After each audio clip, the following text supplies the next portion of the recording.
I don't know. It's like the design aspect that I think I like the most, that I enjoy. But I've wanted like a coral snake hat, and originally my plan was to have just like 3 bars be the colors. Mm, But then I thought about it, and I was like, well, let me make it into like something a little more, I guess, obscure. Um, yeah, it's pretty dope, so man. I got some ideas and see what happens. Some ideas brewing. Like I said, I feel like everything, I'm just throwing shit at a wall to see what sticks. I don't know, man. I think that one would stick pretty well. I don't know. We'll see. Time will tell. Finna find out. A lot of logistical things there to work out. But here we are. This is episode 189 of the Herpeticulture Podcast, which is brought to you by blackboxcages.com. Check them out. Facebook, Instagram. Use the code THN at checkout. Save yourself a little bit of money. Or if you live in the general Southeast region, you can order and you can have a pickup option to where you can save yourself on shipping, because, as we all know, it doesn't matter where you get stuff from. Shipping ain't cheap, especially currently. Nope. But get yourself something nice regardless. And then you need to head over to Steve's Sanctuary and get the whole set of Venom hot sauce. Collect them all. They're all delicious. You will not regret it. And by doing so, you're helping Steve with his public education, rehabilitation, relocation. He brings in like unwanted snakes and herps that people have in the Louisiana area. I forget exactly. I think he's in. I can't never pronounce it. Is it Shreveport? I have no Shreveport? idea. I don't. I can't say just Baton Rouge, because I figure that's just the entire state. Kind of like how Hilton Head is here. They're like, we're in South Carolina area. We're in Beaufort. Where's that? Hilton Head. Yep. We live in Hilton Head. Yep. Even though we don't. So not even close, whatever. But... You know, I am Justin Smith of Palmetto Coast Exotics. I am Jacob Routz with Longleaf Reptilia. Here we are. It's our one-on-one. It's been a while, man. We haven't had a THP episode in 20 days. It's been 20 days? I did. Yeah, because when I was looking to see what number this one was, which we're almost at 200. I thought we just skipped 2 episodes. Jeez. I mean, that's 2 weeks Yeah. and change. So, yeah, I guess that's right. Yeah, it's I know things have been a little hectic on the on the schedule front, and things have been fairly inconsistent in terms of uploads with this, but it happens. Things happen. We're here. That's all that matters. Yep. What's new in the Longleaf? Oh man. Camp? It's been a little rocky. Not gonna lie. There's been some ups and downs, and probably the biggest down, and I guess it wasn't all bad. I got my first clutch for the first time in 3 years. Hey. Negative to that, it was pretty much all slugs. There is one egg that looks okay on the outside, but upon candling, I could not find veins. And when I was getting her out, she kind of flipped it, so I put it back the way I thought it was laying when she had it coiled.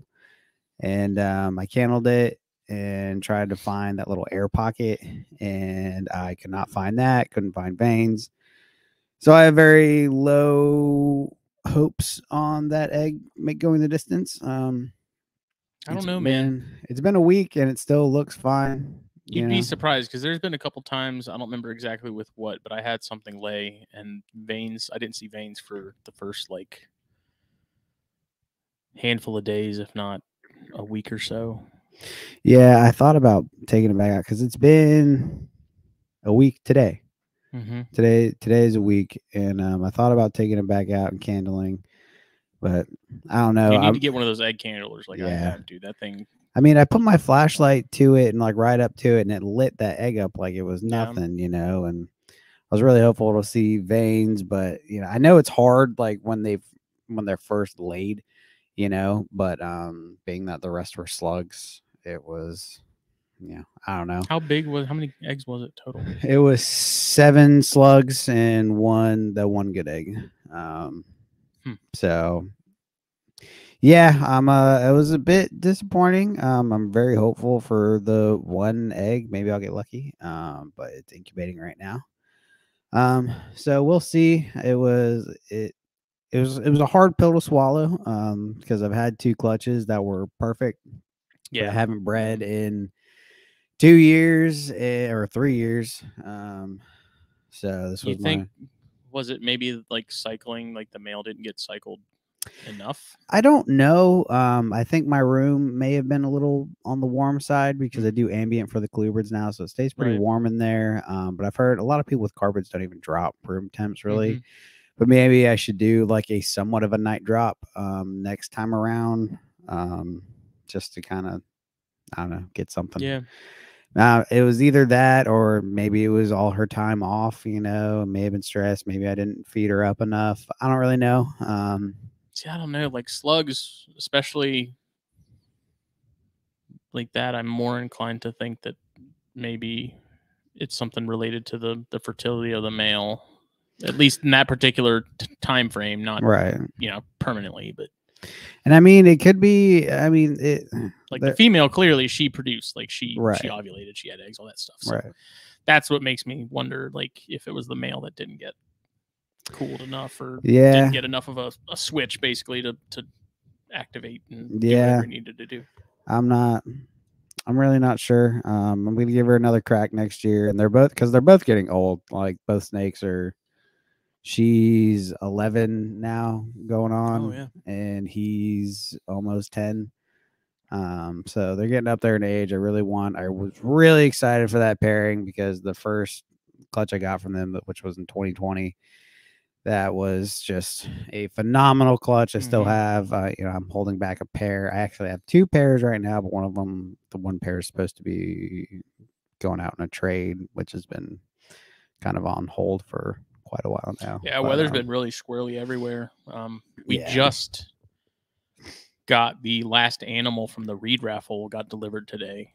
Oh wow! Because weather out west and everywhere else up north put a big pause on a lot of that stuff, and it's shipping stuff when you're dealing with 3 people and coordinating.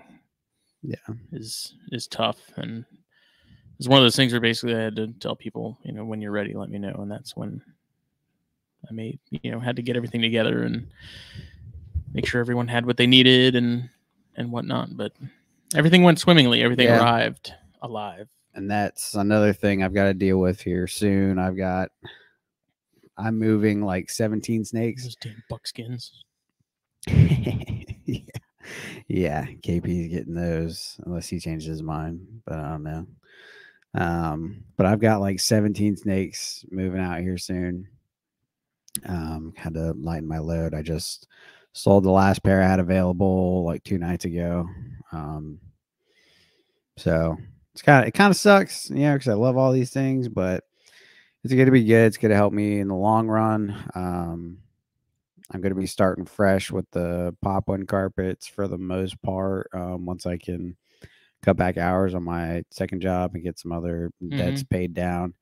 So I actually moved the majority of my carpets. Like I think I'm only going to have like 6 at the end of the day. Which I'm okay with. Again, I'm really colubrid oriented, and the plan with the carpets is I've always had this dream of getting just like a big group of farm bred or wild caught animals, whatever they may be, and kind of just starting from square one with them.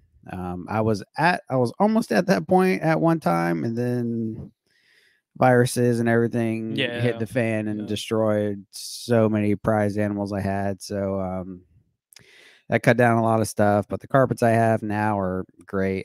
My group is, even the 6 is a really solid group. 1 pair that I produced, and then my 4 adults.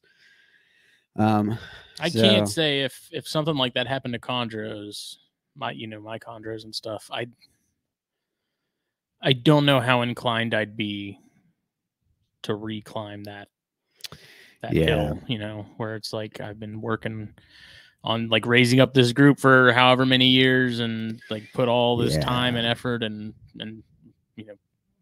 frankly money into these things and stuff, and then to lose them all, I'm like, I think at that point I'd just stick to whatever, like all the other stuff I have. Like I honestly don't know that I'd get back into them at that Yeah. point, or at least like as heavily, like maybe another pair or something down the road. But that's a tough one to come back from. It was a hard, very hard time. I lost literally. I had a few pairs that were like, these are going to be the cornerstones of my collection, and I lost so many. Yeah, so many carpets. So that kind of shot me in the foot big time. But I'm kind of starting fresh, and I'm going to keep the two adults that made the pair that I'm keeping. And kind of work that a little bit as much as I can. The pair I keep, man, when they get up there, they're gonna be freaking screamers. So I'm really excited about them. And then a few colubrids going out, to kind of downsize, putting more focus on your southeastern rat snakes, and then Pituophis, and then obviously some Nerodia. But southeastern rat snakes have really become my thing, I guess. So I'm putting a heavy focus on those. But we're not done breeding for the season. I still have hopes for colubrids, which my fork line gophers that I raised from Woody little babies were locked up the other day. I got a confirmed lock from them. So I'm super pumped to see what comes from those. Albino pines have been going together. Nothing confirmed. Those don't strike me as a species that you're going to see locks regularly. Like, it seems like a species, and maybe I won't necessarily say all Pituophis, but I can definitely see like northerns and like the southerns and Floridas, whatever the hell you want to call them. Like those would be one that you'd have them together, and then you'd notice the females grab it, and it's like, right. No idea when they did that, but yeah, and that's how it's been for my carpets too. I've never seen a lock from carpets, so I have very high hopes for the Floridas. Those are probably my most anticipated clutch. I want them to go so bad. But I've seen a lot of good signs. The male, I put the male back in with the girl today because she just shed out, and dude, he was all over her. I'm talking, he got on her, was doing that whole flips. Like bump, and it's crazy. It really takes one shed to really like just set them off. I even left the shed in there. I was like, I'm gonna let him roll. I took the water out because Pituophis, if you pheromone bomb. Yeah, if you haven't bred Pituophis, it gets messy. So I take the water out because they'll spill it all over the place and stuff. So they're together right now. Fork lines are together right now. I'm waiting for my Santa Rosa County White Oaks. There, I've been pairing them. Females in shed currently, so doing the same thing, waiting for her to shed out, and I'm gonna throw the male back in. Good signs from them right off the rip. When I did the first introduction, they were cuddling a lot. So high hopes for those three. We'll see. I'm pretty confident in at least the forks now, since I got that confirmed lock, but again, with those, I'm a little worried that I might have run into the same issue as I did with the carpets because I cooled them. I'm afraid I didn't do it long enough because the weather got so freaking wonky. So I'm really hopeful it was enough to, get them. Obviously, got them in the mood, but I'm worried that it won't get won't give me a fertile clutch, but we'll see. Yeah. I have high hopes, but yeah, really stoked about those. And like I said, the albino pines, I'm so jazzed about those. I really hope they go. But other than that, I mean, nice pair. Yeah, no, they are. They're incredible, man. I'm really hoping for some nice white animals. A lot of people like my red girls. So both of mine are kind of on different spectrums. I like that I think it's the female that has that deep lipstick maroon almost. Yeah, that's a good looking animal. Yeah, she's freaking sick, dude. She's super red, but I'm way more partial to that bone white that the male's got. So it'll be interesting. I'm super excited. There's not a ton of people doing the albino Floridas, so I'm pretty. Yeah, man. I don't know. I find that interesting too because I have my two southerns, and I mean they're males, but of all the Pituophis, I feel like that's the species out of all of them that you see the least of people doing stuff with. And I don't know if maybe it's because I don't think you're allowed to have them in Florida, right? There's like It's some weird yeah, laws you around it can't. somewhere. So you can't buy them in Florida, and you can't sell them in Florida. You can be gifted Hmm. them, but you can only have one wild type. And I'm pretty sure that actually got changed where you can't have a wild type. You can only have albinos, which I'm not sure because I know I was just talking to my buddy Jeremy Hicks the other day, and because we were talking about Hmm. that pairing, and that was what I thought, but he told me the rule just changed, and I'm not exactly sure how it's worded now. I know you can have morphs, I think, and but again, you can't buy them. Which, I mean, that pretty Only much just only narrows it gifted. down to the albinos, right? Because there's not. I think I so. don't think there's Yeah. anything else outside of those Yeah. in So the southerns or yeah. Florida. So it's kind of weird. I definitely plan on, if any of the Florida homies can have an albino, I definitely plan on gifting out a couple, because I've had says there's so many people in Florida that are like, dude, that's like my holy grail Yeah. snake, Yeah. like always wanted a Florida pine. So if I can make that happen for some peeps, then I definitely would. I need to look up and see what they are now. Because, like I said, I thought they were changed to where they were all southerns, but then I had people tell me that they're still Floridas. Well, I think they So- are all southerns, like considered, as far as taxonomy goes. Like I believe they're all considered, southerns. Mhm. But the ones that came from Florida are Florida Right. pines. Like it's I don't know. It's weird. Not like it's just going to change next week, anyways. Yeah, you know, right. So But yeah, and everything else is just growing like freaking crazy, man. Dude, you have to see my blacks and northerns now, dude. They're on small adult mice. They're just growing like mad. They're crazy. awesome. A lot of stuff, a lot of stuff coming up. So No more thorn scrubs, right? nope, no more thorns. I actually just sold my emeries the other day too, so I'll be out of the emery eye complex altogether. They said, trying to, yeah, other than pits, I have I have my fork lines. Those are from Brewster County, Texas. Around Marathon area, Mm-hmm. and then my Clayburg bulls. But the only Texas stuff and more Western things I want to keep are bulls. Right. But yeah, as far as rats go, pretty much once those emeries are gone, everything's going to be southeast. I have every color phase for eastern rats now. So What about the DeKirts? they're awesome. Have you made? Are those growing? Oh yeah, Yeah. they're growing real well. They're eating hoppers now, getting big. I want to get them in some taller tubs, display them a little bit more. Mhm. But once we do that, once we get our black box order, I'm gonna be redoing like my entire freaking room Again. So, yeah. Again.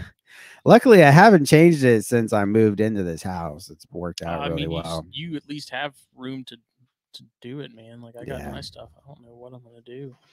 Yeah, especially moving out all these animals that I'm moving, I can basically eliminate all the older racks. So that's going to be good. It's going to clean up a lot. I'm going to go back to some of the baker's racks. Like my carpets are going to go onto a baker's rack in a really tall tub. Get those on display a little bit more, and then it's going to be working on getting cages. So I'm super stoked to get the black box order. That's going to be good. Gonna have a lot of space for babies with that XR stack I've got, especially with all these animals moving out. I'm gonna have a ton of space for babies, so shouldn't have any problems there. So yeah, pretty freaking jazzed. Again, there's been taking a few hits along the way. I had a couple sudden deaths too, which were kind of annoying, but nothing super detrimental. Luckily, I say that I don't mean that in a dick way, but so Happens. Yeah, it happens. My girlfriend asked me today. She's like, "Is it the house? Because like you've lost 3 animals in the last few months." I'm like, "It's yes, it's one it's of the yeah, right." I'm like, no, it's like it's more. You notice it. You see it more when you have a lot of snakes. When you're pushing high numbers, statistically, it's gonna happen. Yeah, it's just gonna happen a lot more. And so it sucks, but luckily it was pretty much everything. There was only one that I didn't see coming, and I'm pretty sure it was my fault. One of my water snakes kind of freaked out, one of my ponchadulas. kind of freaked out, I guess, while I was gone, and I don't know what happened. So, but yeah, so some hits along the way, the good old slugged out clutch, but it happens. I wouldn't be nearly as upset about the slug clutch if it wasn't my first clutch in so long. Like, I was so pumped, dude. Yeah, I saw you that day because you saved me with the vermiculite, and just to come home because I saw the eggs, I didn't touch her. I went and got an egg box set up. Again, thankfully to Justin, he's my savior as always. And got home, and I was all types of excited and jazzed, and pulled her off, and it was just a bunch of freaking slugs. I was like, "You gotta be shitting me!" So we'll see. Hopefully, it's the year of the colubrid, and maybe my one little Nemo egg. Nemo egg. Yeah, my girlfriend named it Nemo. So we'll see if old Nemi goes the distance. So what about you, man? What's new?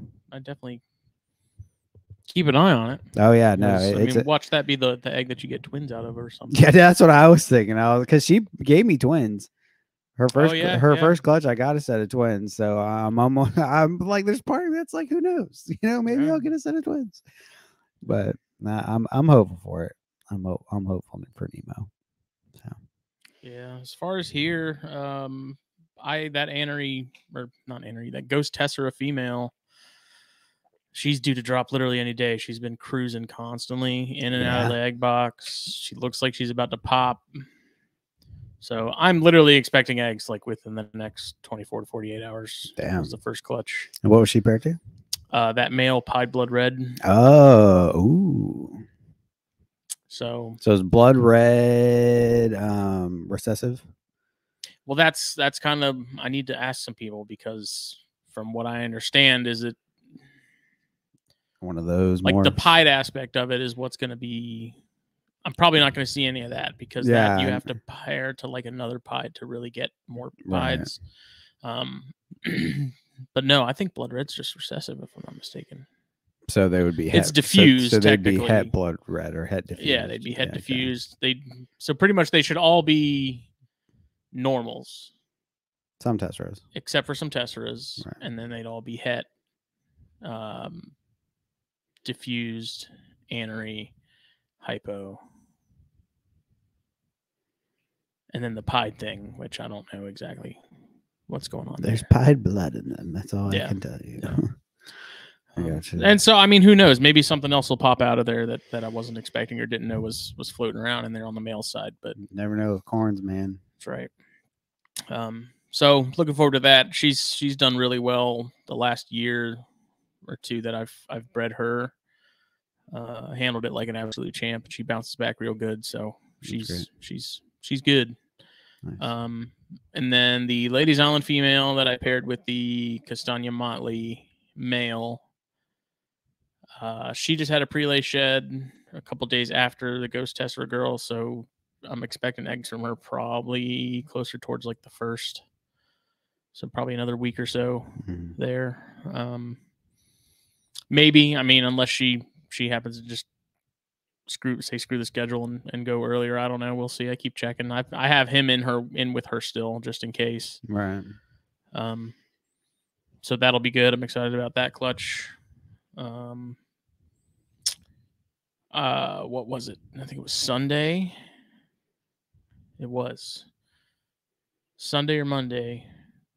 The rhinos were locked. So I walked in, saw them just sitting there chilling, and they were locked up. And the only reason I know for sure they were locked up is because the female had that swelling. Remember how like the Boiga, when I had the Boiga and they were locked, and I was freaking out because I thought something was wrong with the female, because like right before the vent, it like balloons when they're locked. Oh, wow. And so it looks like there's like an abscess or something's wrong. The same thing with the rhinos, just not as dramatic as it was in the Cyanea. So I jotted that down on my notes. Nice. The male is also, and the male is definitely not chasing her as much as he was. Like, he's definitely kind of doing his own thing now. Before, it was like he wouldn't leave her alone. So he got what he wanted, and now he's like, thanks. See Thanks, ya. I'm out. So hopefully something happens there. And then the Jansenii female just shed recently. And just before you came over, she was going into the lay box. And as she was doing that, I was looking to see, because it was like the last half of her body going in, so she didn't see me, so she didn't know I was watching. And I was looking to see if it looked like she was noticeably gravid, in case that was a prelay. Mm-hmm.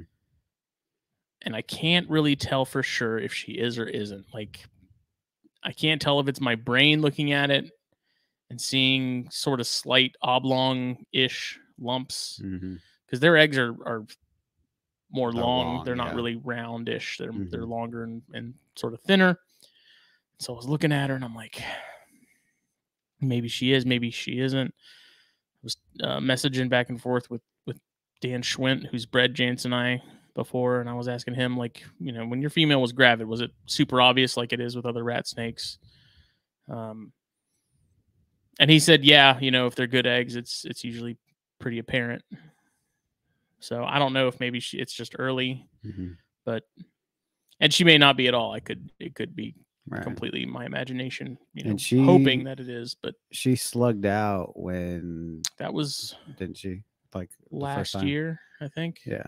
And it was only 3 eggs, and part of the reason that happened is I wasn't checking the lay box because I didn't see any signs of that they had been doing anything, so I didn't think anything of it. But now that I see that she has shed and that she was going into the box, which she goes in the box in particular on a pretty regular basis. That's not anything out of the ordinary. But I was looking at her and I was like, that, and I didn't want to take her out and palpate her.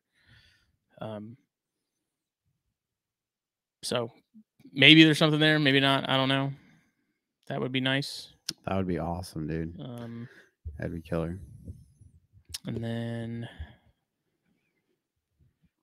that's it on the breeding front. The Loma Alta female, she is also gravid.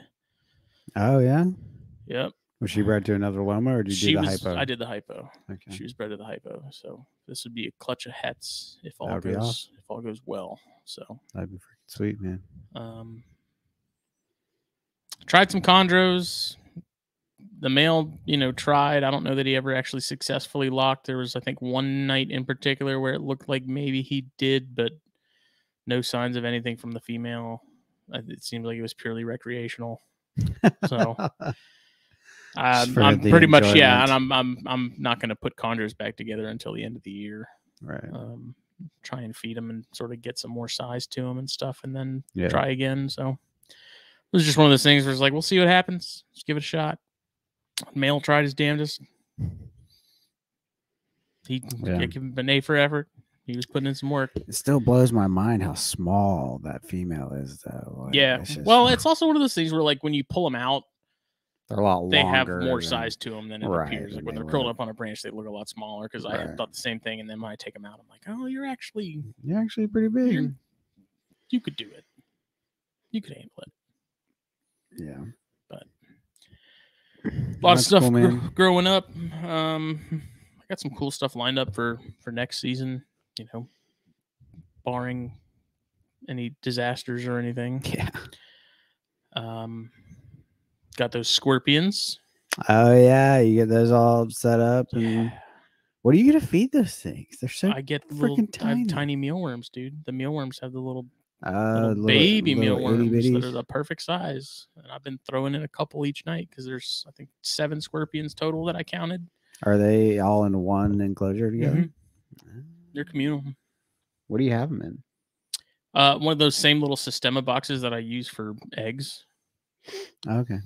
One of the taller, deeper ones. I'll just show it to you. But they're I throw in some mealworms like every other day since there's a handful of them, and there's been a couple times before I go to bed where I'll check and they'll each have like a mealworm and they'll be just no way, really? Oh, yeah. Oh man, dude, they're all about it. So that's awesome, dude. Admittedly, I'm getting the scorpion bug. No pun I knew intended, you would. Again, I knew you would. Where I'm looking, like Morph Market has an invertebrate section, Shout out to you, Darian. Please separate the invertebrate section into categories because I have to wade through about 1 million isopod ads to get to the good stuff. But some people had some Titus Smith eye, which were really interesting. I mean, you have to get the Smith eye. That's just, I mean, it's your name, dude. Dude, there's Smithy. I was on Swift Inverts, which I haven't been on there in years. Used to buy a lot of the spiders from him, and he's got some stuff. Are you getting like the spider bug, or no, you just want scorpions? Really just scorpions currently. I don't know. Like Keller has those Stigmerus, and he's like, "These are gonna have a ton of babies. If you want some, let me know." And so the other night I was like, "Put me on the list. Put me down. Put me on the fucking list." That's another communal species. I don't know. Like that's the problem is the stuff that I really am interested in keeping is the stuff that is on sort of the more medically significant side. And yeah, my child doesn't go in my room really unless I'm in there, and I'm not really worried about that. But you could always put a lock on it, change out the doorknob, and have a key for it. I don't think it's really that serious. Just put them up where they can't really be reached. But yeah. Because I brought home those Carolinianus and I showed them to her, and she's like, "Oh, can I hold one?" I was like, "No, absolutely." I've heard those aren't like hot, are they? They're not. More of a bee sting. I've kind of deal. Heard. So Chris Montross at Dark Horse Herp wrote an article on those scorpions in some like Herp Society sort of newsletter journal thing. Oh. And so he sent me pictures of that article because he had just had a hard copy. It didn't exist in digital format. And he had mentioned in there that, you know, it's some of them don't even really compare to like a bee sting. Oh, okay. So I don't know. Me and Phil were talking about it Monday. Like we talked about the Oconee trip a little bit. I didn't want to talk about it too much because I was trying to save everything as far as details for here. But I wonder, just given their build, because normally with a lot of scorpions, if you have a species that has sort of a thinner tail, but like beefier chelicerae, so like their claws, like they're if they have bigger chelicerae and usually like thinner tails, typically they're not really all that toxic. Right. It's the species that have the really thinner chelicerae and the much thicker tails that are the ones that are typically much more problematic. And that makes sense because like it seems one would have to be more powerful to compensate. They're relying more on the power of the chelicerae rather than the venom itself. But I wonder, and I will probably never know, but given their size, it's kind of like I equated it to squams. Right. Like if they were twice the size, it'd be a lot. It'd be a very different story. Right. Maybe. I don't know. I doubt that they are really anything serious. Is it something I want to go find out? Not really. You don't want to fuck around and find out. But we also, like we were talking about, and I think Keller looked it up, and like that species got described in like 1805 and hasn't been touched since. What? Like they got classified as Vehovis, and no one ever questioned it. No one looked into it. Like this is a species that like no one cares about, except for like a very small handful of people that actually like find interest in them. But in the grand scheme of scorpions, everything out west, as it should be, because I mean there are more species out there, and there's people that get stung more and stuff out there, because there's more species there to do it. Right. Yeah, it's a species that kind of gets written off. I told Phil, like a lot of the information you find is literally on pest control websites. No shit. So, well, how big do they get? Those are adults. They're small. They're tiny. Dude, how are you even gonna know if they have babies? You'll know because they carry so tiny. The moms carry broods on their back for a little while before they have their first molts, they would be so small. Yeah, that's insane. Is what it is. They're communal. Yeah. So like the cool thing too about that and like really small species. This is my child trying to avoid the rain. is you can like crush a cricket or something and put it in there, and they'll eat off that. Okay. So Yeah. you can take care of them.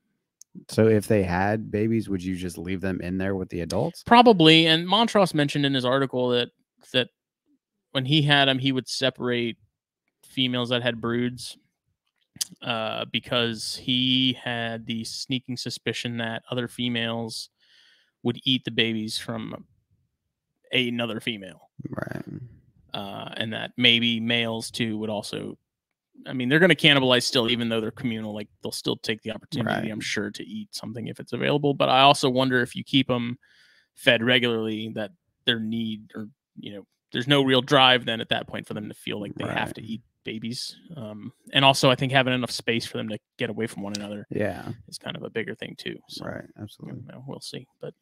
That's cool, man. They are such cool little scorpions, dude. Yeah, I want to check them out when we're done here. I want to see the setup. Seeing that first one on that log, like as I was talking to Chaz, because I fully wasn't expecting to see any until night when I was going to go blacklighting for him. And I looked down, and there was one like half sitting out from under some bark under a down pine log. And I was like, oh! Chaz was like, what? Like a scorpion. It was funny. Those things are so small and they camouflage so well. Jack found one. It was literally just like posted up on the side of a tree. He's like, Jake, here's one of those scorpions. This is the one he found for you. Yeah. And I came over to it, and I came over to him, and he looked back and goes, oh, dude, it's gone.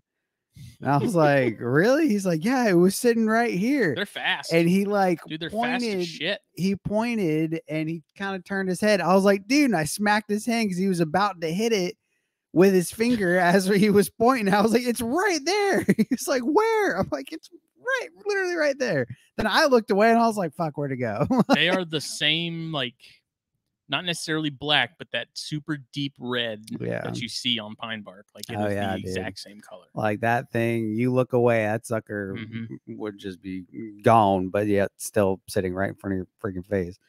So yeah, they're super fast. Like these ones, man, you lift up the bark, and once they kind of realize that you see them, like they move. It'll freak me out, dude. Oh, just scorpions. Cool. And we don't. I don't know. Maybe I need to ask around or go on INAT and see. But I've never seen any down here. It seems like it's almost entirely an upstate thing. Like once you get to like that mid-state area and up, that seems when they're more common. Which is interesting because you'd think they do really well down here, given the climate. Because I've never seen a lot of bark scorpions. Like Florida has Florida barks, and there's hentai, which I think is the 3-stripe bark scorpion. And those apparently get up to like Savannah-ish, like maybe that like coastal Georgia. Yeah, maybe but that's so weird that here. It would like cut off right there. I don't skip us. The only thing I can think of is the rivers and stuff being a major. Yeah. Like unless they somehow get a group that is big enough to sustain and grow a population, and they all get transported to the same place at the same time in the same area. Right. I don't know. Yeah. All my days of herping here, I have never seen a scorpion. I've had people tell me they found like the molts. But I don't, without seeing it myself, it's hard to sort of verify. People see all kinds of goofy stuff. Yeah. And think it's one thing and it's not. But that was a good trip. Yeah, it was fun. The only downside was it didn't last long enough. I could have stayed there for a freaking week doing that. Dude, we could have done some damage if we had like a week there. Dude. Given the fact that, I mean, I was there for just over like 24 hours. I was too. And given what we found in that span of time. So I went up Friday morning. I'm so pissed I didn't go Friday. Dude. I woke up early, got to Chaz's at it's probably about 11:45. And then we hung out there for like an hour and a half, and then we all convoyed out to Oconee National Forest. And we did some herping because we were waiting on Jack Oliver to get there. So we kind of got into the park a little bit. I say park, it's not really like an official park, I don't think. Found an area that had some control burns done. I think Chaz said within like the last 3 weeks or so, because he was there about 3 weeks ago, and he said that burn wasn't there. Oh, wow. So fairly fresh. And so we kind of all sort of dispersed from there and looked around and waited for Jack to get there. And I saw, after probably a half hour of walking around, I kind of started heading back toward the cars just in case Jack did show up and no one was around, you know. And I happened to see upon a pair of breeding black racers. So that was kind of funny because like I'm looking around and I'm like, man, there's nothing going on here. What's the deal? And then I heard something and I'm like, that sounds like a snake. Yeah, like, that's not a sound. Squirrel. You know the sound. That's not like that sounds like something moving through the leaves, and that sounds like a snake. And so I stopped and I looked, and it stopped. And so I kept walking. Then I started hearing it again. And I'm looking over and I see it, and it's a male, and probably the biggest black racer I've ever seen. Damn. And they were locked up, and I sat there for a handful of minutes and just kind of watched them do their thing. And then Jack showed up, and Jack came over, and I was then he watched, and then finally she had, I guess, had enough, and she took off like full speed, man. And Jack saw it too, but that male chased her, like was also full speed, but still like halfway up her body, like as they're moving full speed. So like they're like this the entire like it was crazy. Like that was like racers move, but this was like moving. Damn. And so then she somehow, I guess, managed to get away from him. Don't know. I didn't see where she ended up, if she went to this log or if she took off past it. I don't know. But we then watched that male kind of scan that area trying to find a trail to pick up and follow. Right. And it was like 100%. That's what he was doing. Like, haven't seen it with the corns and stuff. Yeah. They get that scent of the female and they're like looking for it. And he was doing that. And finally, I guess he went in that log, or maybe he went past it too. I don't know, but they just disappeared. And he stopped and like periscoped for a minute. And then he went back to looking around. And, so that's crazy, man. That was the first find. And then they found some box turtles back off wherever they were. They went pretty deep. I kind of stayed in the more open area with Jack, and we looked around some more. He found some sort of salamander. He got away from him before he could really get a picture of it. I saw like a millisecond glimpse of it. It looked like some sort of ambystoma. He didn't know what it was. He couldn't identify it either. It was a young one, so whatever it was, I don't think it had adult colors yet, and I don't think it was a marbled, because that would have been cool to see. One of those were found though, wasn't it? Somebody told me they found the marbled. I think Chaz has seen marbleds up there.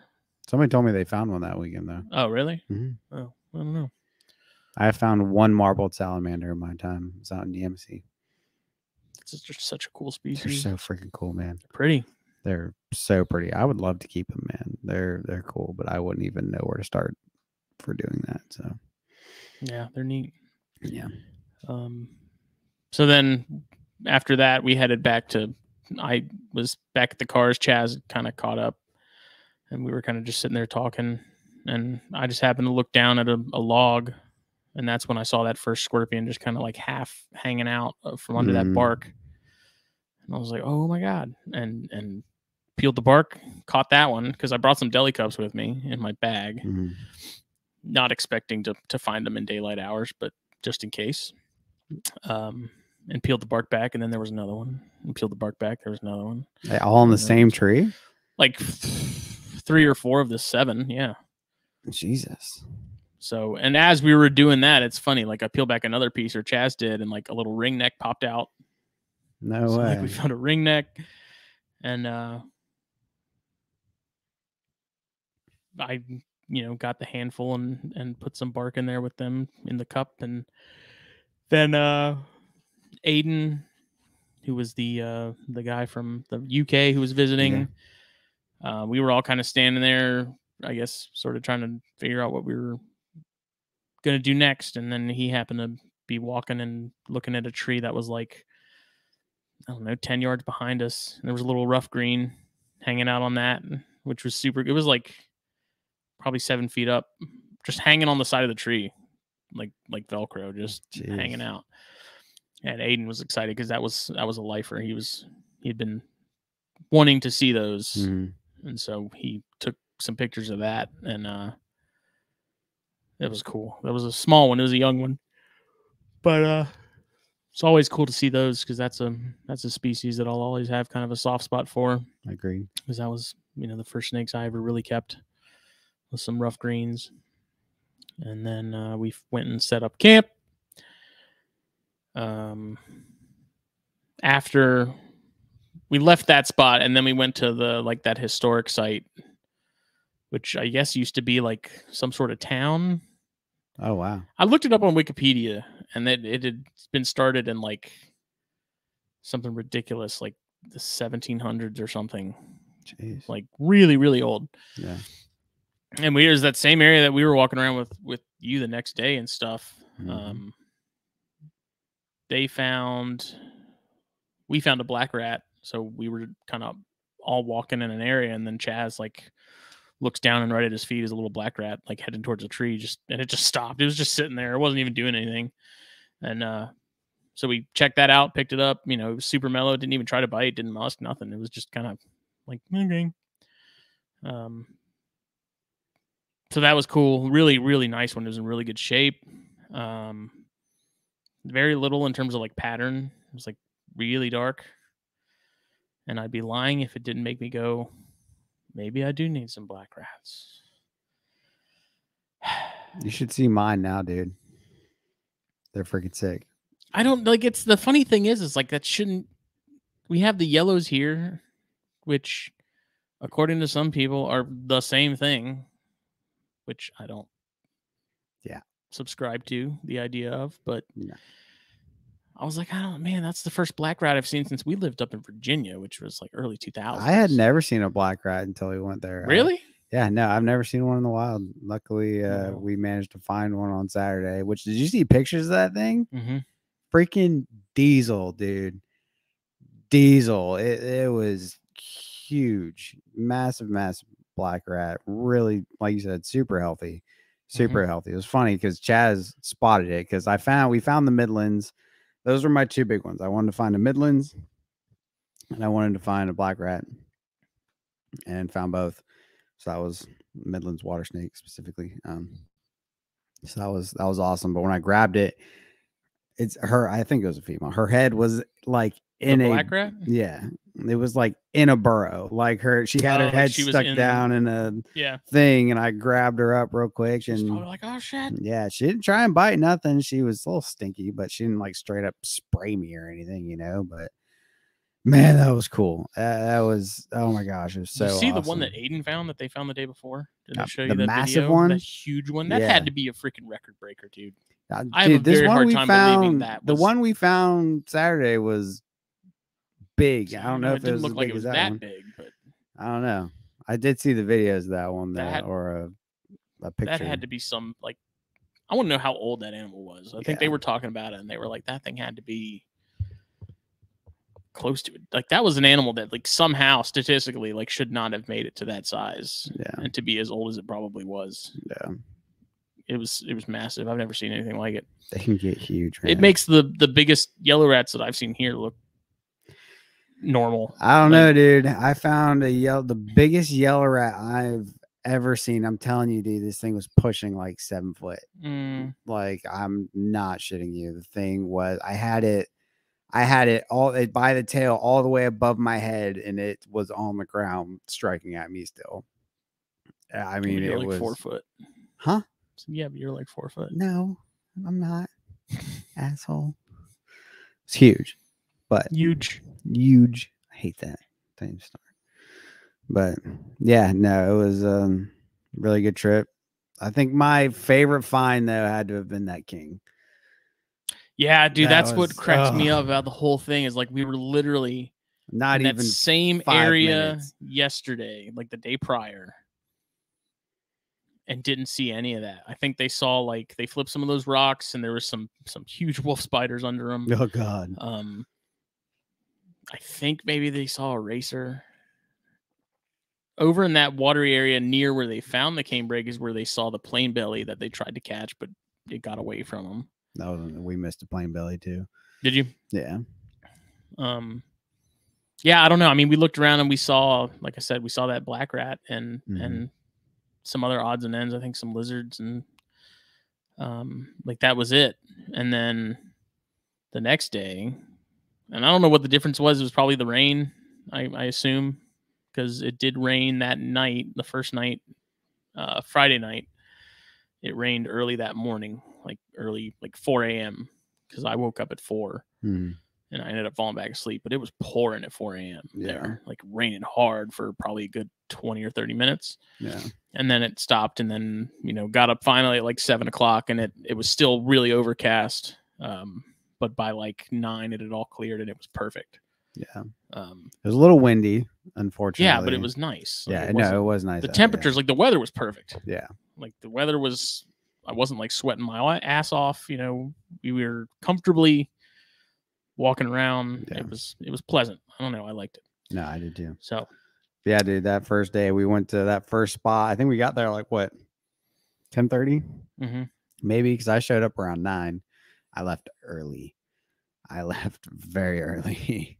I got there around 9. Then we hung around the campsite for about an hour waiting on Sky and then loading up all the driftwood stuff. Then we went to that first spot, man, and not even 5 minutes, me and Chaz are walking around that rock outcrop. I hadn't flipped the one rock. It was literally the first place. Less than 5 minutes, we're walking, and I just see that freaking king snake, man. That was another one. Like, I don't think it even musked anybody. No, it didn't. It was like, dude, it didn't even move when I picked it up. Like, I was going kind of slow to make sure it wasn't gonna jet, Dude, I literally Are you alive? Grabbed it right. I thought it was dead. I'm not gonna lie. I was like, dude, if this thing freaking dead, I'm gonna lose my mind. Well, I picked it right up. Nothing. Didn't musk. Didn't try and bite. I think it was because it was in the lower 70s. I think that did have something to do with it. Like they were a little slower moving. Maybe. But no, dude, he was chill as could be. That was another animal that was like pristine. Dude, there wasn't a scar on that animal. There was nothing. Like that snake looked like someone took it out of a deli cup from a show and put it on the ground. Dude, it made me want Chain Kings. I'm not gonna lie. Something like I don't like a lot of kings. I really don't. I'm not into kings. I want one pair of like locality Chain Kings, just like jet black, really thin bands. Oh, dude, if I find some at Daytona, they're coming home. They're so cool. That animal was perfect. Literally the perfect example of what I would want to keep in a Chain King. And that was definitely my highlight. Again, the black rat in the Midlands were freaking awesome. Skylar spotted the Midlands. How was that spot that you guys went to near Chaz's house? It was good. That's where we found the black rat. I figured. Yeah, that's where we found that big black rat. Me and Chaz also caught a racer there. It was funny. He was up the way a little bit and he hollered at me. He's like, "Snake," and I came over and he was like, "All right, you got your quick gloves on, your quick shoes, And I was like, "It's a racer," and he goes, "Yeah, it's right there." So he started to take a couple steps towards it, and he took one more, and that thing started darting out. So Chaz was chasing it, and I kind of cut it off, and this thing literally ran right into me, dude. I grabbed it up, and that thing was locked and freaking loaded, dude. I'm telling you, I was trying to hold it so we get the group, but I couldn't hear them because Preston wanted to see a racer. But I was holding it, dude, and I held on to that thing. Never got tagged, surprisingly. I don't know how, but that thing was coming at me with all in, dude, and it never stopped. I held that thing for 5-10 minutes, trying to wait for the powered group, by and the that sun. Thing was freaking going the nuclear whole time. Levels of hatred. Yes, it was not happy, but very pretty. It was a very pretty racer. It had like these hints of blue. Yeah. Oh, excuse me, all over it. Really cool, really pretty. I like racers. I do. They hate me and they hate everything else. But I do like racers. Racers are freaking cool. So. Yeah, that cane, man. So the funny thing with that the cane was break. like at some point, I don't know. Did you actually go over and see it? I did. Okay. I did. It was a few minutes after you guys had come across it. Yeah, I kind of But walked I off was when they were like, when we first Really got walking in there, out. like you guys walked to that rock pile where you found that Yeah. chain. You just dipped. I went dead left Yeah. because there was a little creek over there that I was checking out the day before, and I was like, this is pretty cool. Take a look. And I found a trail that kind of went through this like swampy lowland area where that creek kind of let out, and like the trail just kind of kept going. So I was like, okay, I'll follow it and see where it goes. And it went uphill, like a really steep hill. And at the top of that, there used to be like a house or something in this town, because there was a chimney, and there was like 2 really deep wells. Oh, that were, really? like covered up. They put so Yeah. like I guess National Forest or something put some sort of like construction wire over or something to keep you from Right. falling in it. I'm sure Yeah. because it was deep, like stupid deep. Wow. And I guess it had to be because that hill was high. It was like Mhm. way above everything else. And then so I got up there, and there were some guys that were like metal detecting. They had a little kid with them. Mm. And so they were, I don't know what they were looking for, but they were like, do you have a compass with you? Like, we're trying to figure out which direction, north is. And I was like, I don't, nah, man, I got my snake hook. Like, that's it.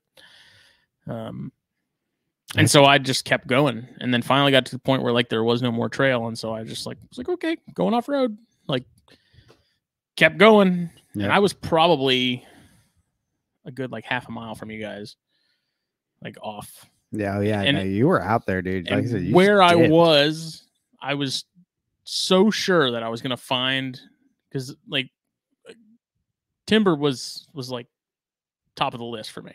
Canebrake, whatever you want to call them. And where we were, like at the entire time, I felt like we were within like 10 feet of one pretty much constantly. Yeah. Because just that's how good the habitat was for these things. So I'm out there walking by myself, and like I'm flipping logs, and I'm like, surely there's going to be something over here. So I eventually kind of like hooked my way back around and got back out to like the main area where you guys were. And Chaz is like, dude, he's like, I've been looking for you. He's like, we found a canebrake. And so I was like, oh, cool. I was like, is it still over there? And so we walked over there, and it was still just chilling right where like they had found it. And I stared at it for a few minutes, and I kind of hooked it out of the brush it was in, and kind of put it over in like a little clear area so I could see it a little better, and got some really good pictures and a video of it. And it was didn't rattle once. I think Chaz said it barely rattled when Brent first saw it, like they first found it. I don't know. Were you there when they? Yeah, I was right by him when he spotted it.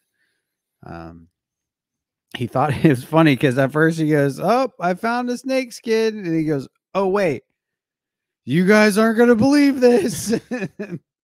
So like me, like I love canebrakes, or some of my favorite rattlesnakes. I didn't stick around that one too long because that's probably the third most snake I've found like in my life. I have found so many freaking canebrakes. I love them to death.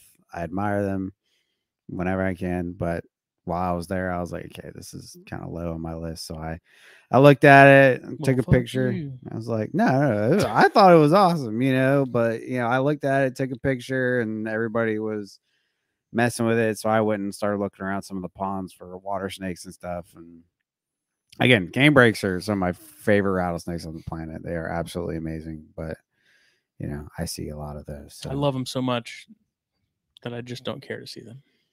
Well, I was in Georgia looking for stuff I didn't see regularly. So, yeah, I have found a lot of canebrakes, like a lot. When I was working on Mackey Point, like the plantation, dude, I found more canebrakes than I did rat snakes.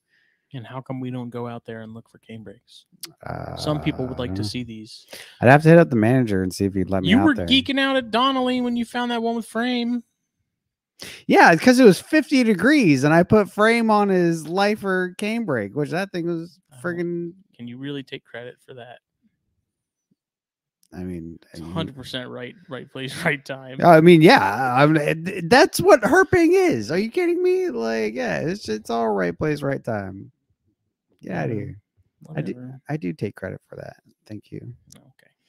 No, but I found that at Donnelly though is where I found the prettiest canebrake I have ever seen in my life.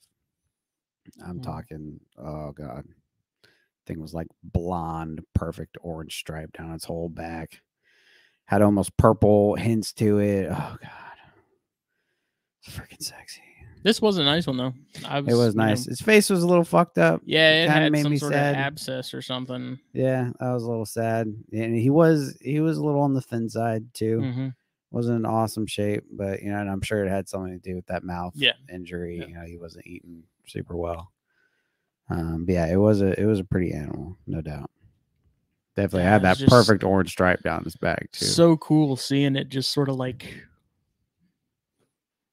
in situ, and like knowing that thing's probably been in that area for years. Yeah. And the amount of there was a good bit of people there too when we were there. There was. I was kind of surprised. Stuff. There's people fishing. There's people walking their around, dog. Yeah. And it's like that snake has been in that area and untouched. And it was just like, I don't know, to me, like I was sitting there watching it and taking pictures and thinking like, this is what like American herping is about. Like rattlesnakes, man. Rattlesnakes, baby. Again, this goes back to what I talk about. It's like you see these things and you have a better appreciation for them when you think about how many other people in the world would absolutely kill to be in that position to be staring at a canebrake. Yeah. Even if it's one that is pseudo sickly and like rough looking, like it was still a really gorgeous animal. Yeah, it was. And I sat there for probably solid 5 or 10 minutes just staring at it, wasn't doing anything. It eventually just curled up in the sun and just kind of sat there. Mm-hmm. But I was like, man, it's just so freaking cool that those things are here and they exist. And it's like, I feel like I can't explain it enough when I talk about the whole, like looking at things we have native through the lens of it being something exotic to someone else. Right. Like to me, when I saw it and given that like landscape, because there was that little trail that kind of ran parallel to that river. And it just, for whatever reason, when I see it, it makes me think of like India. Yeah. Like the habitat just reminded me of pictures that I've seen of like India. And so like I see a canebrake there and I'm like, I would have the same sort of excitement if I were looking at a Russell's Viper in the same place. Right.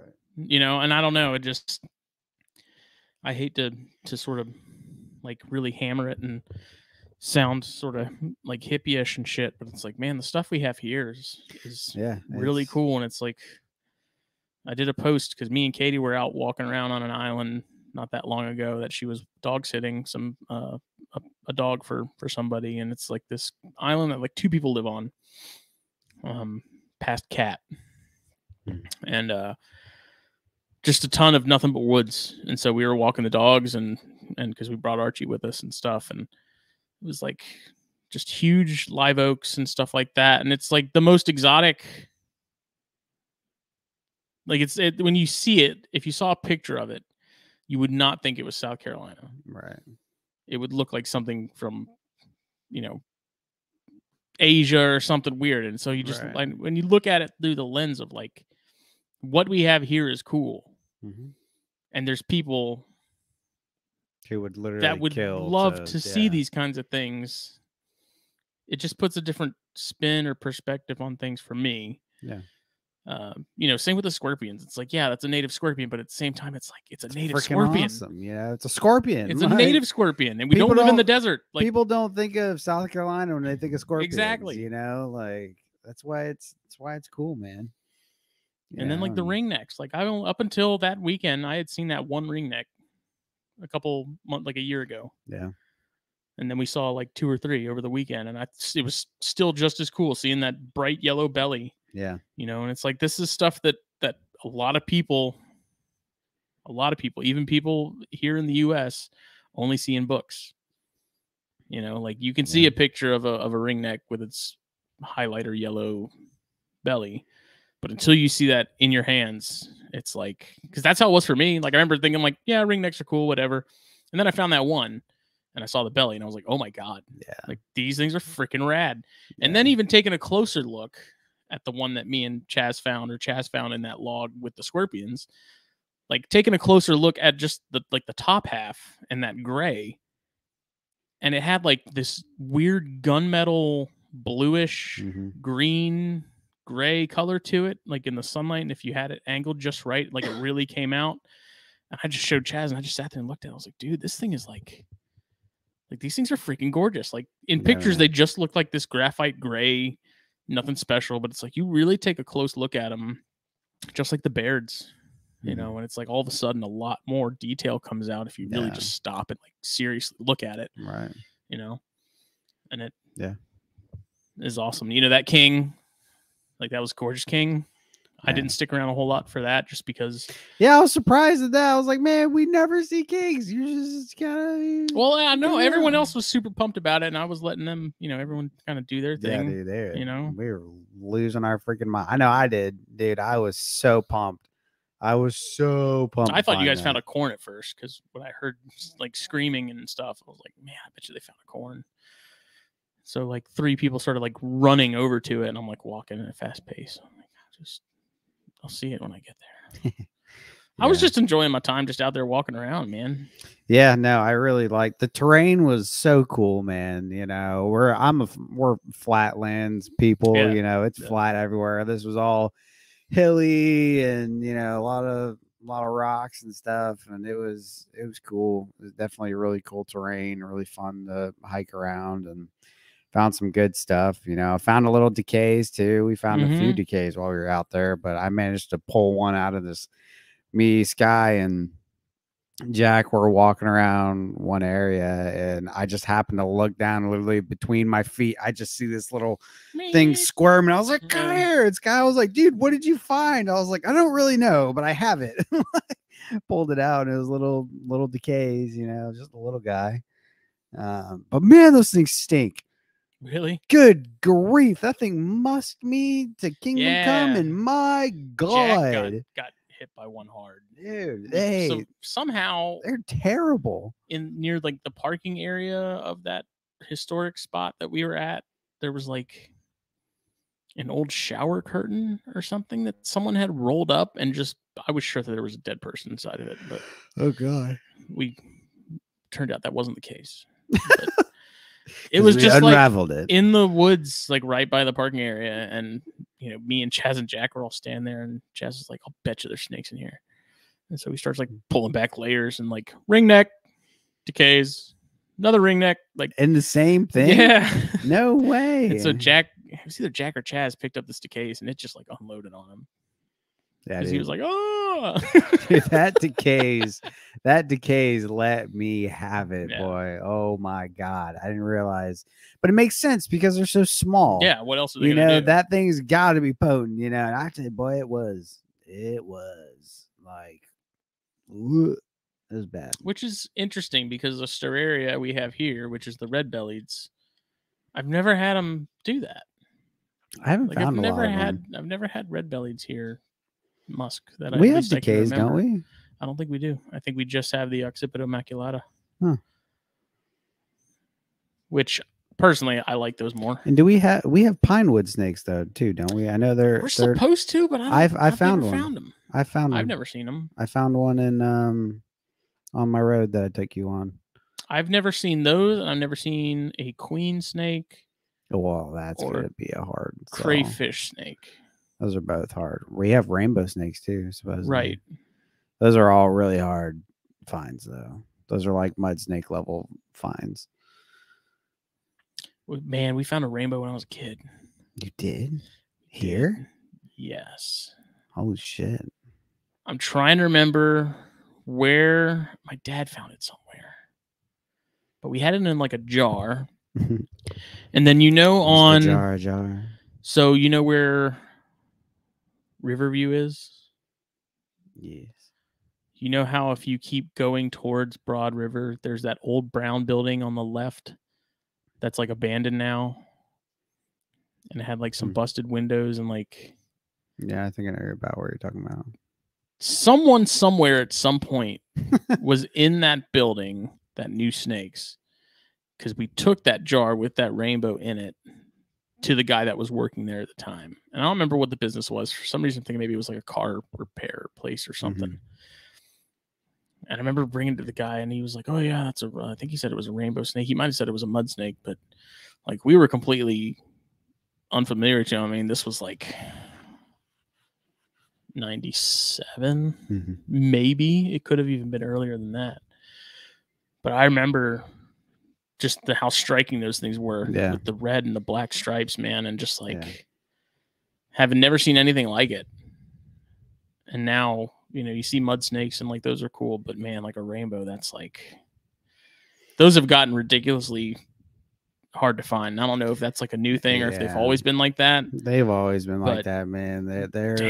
They're like mud snakes in the sense that they, you know, they live in areas that you just really can't access. Yeah. You know, I was talking mud snakes with somebody the other day, and I was like, you don't find mud snakes. Mud snakes find you. Like, it's just one of those things, you know, as you like you said, right place, right time. I found their eyes freak me out. I love them, dude. I freaking love mud snakes, dude. They're so cool. I found one lifer that was just a monster out in Donnelly. And I accidentally ran over a little tiny baby when I was in Georgetown. I want to look up the ecology on those things because I'll bet you it's really fascinating. Yeah, I think they're just freaking the awesome, natural history of them because they eat what amphiumas, like amphiumas almost exclusively, sirens, stuff like that. So like you got to wonder like what the, I mean, are they live bearing? Do they lay eggs? Does anybody actually know? No. That's a question for Tony Mills. When we have Tony Mills on, we got to talk some Parancia. Dude, we need to go to Spring Island too. With some a girl that serves at Upper Crust. Well, she her last day was Monday. Her class served at Upper Crust. Her class, she's like a biology major, and her class went out to Spring Island to look for snakes with Tony, and they found a corn, they found a coral with him, and all kinds of stuff. Apparently, a kid picked up the coral unknowingly. Jesus. Luckily, it was all good. I'll just text Tony and ask him about that. Yeah, no, dude. I just saw him the other day because I gave him some rats. Dude, you gotta get in his ear about freaking. I have been. We've been talking about it, dude. We've been talking about. I want to go flipping with you. We've been talking about flipping with him for like 2 years. We've been talking about going and herping with him for the last like 2 years, and then doing a show afterwards. Dude, we gotta do it. He's a hard man to pin down, man. He's a busy guy. He's very busy. But he's very busy.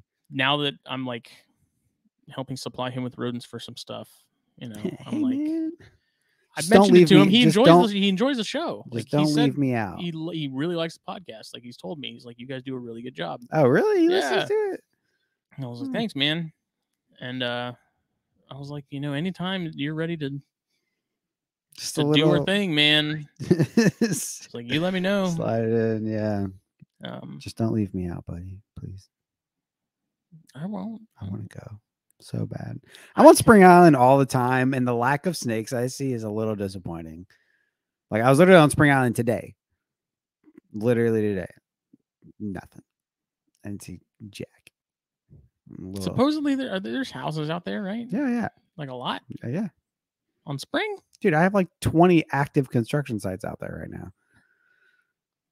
If not more. See, I don't know. Maybe it's because when I worked at the nature center, there was like a fork and you took the left and you went that way.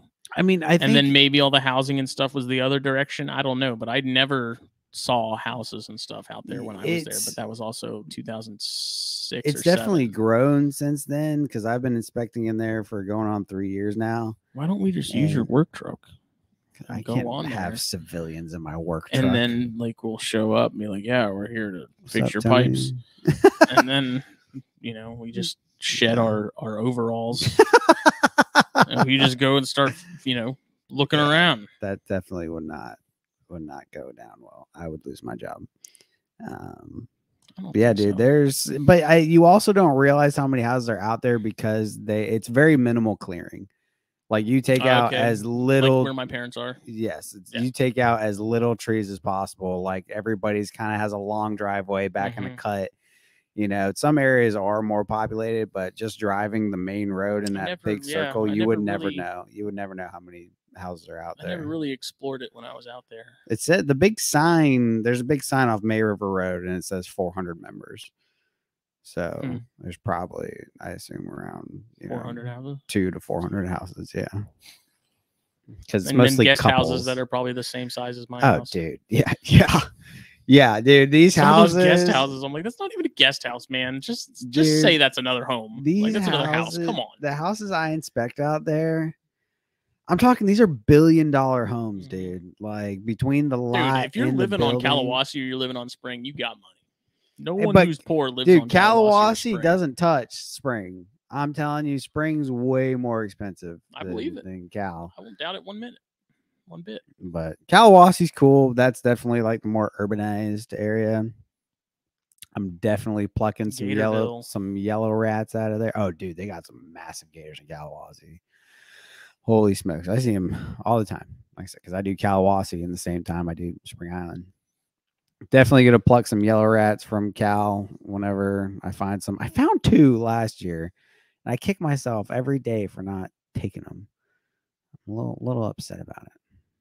I wouldn't take anything off Spring though. I would never do that. Yeah, no, that's would be sacred land. Yeah, no, it's not really like protected, but it's just purely a moral thing. It's so nice out there and everything's so cool. No, I would never. Guilty. I would never touch anything from Spring. But Kalawasi, it's all cookie cutter stuff. People are probably killing snakes left and right. I wouldn't feel bad about it. Yeah.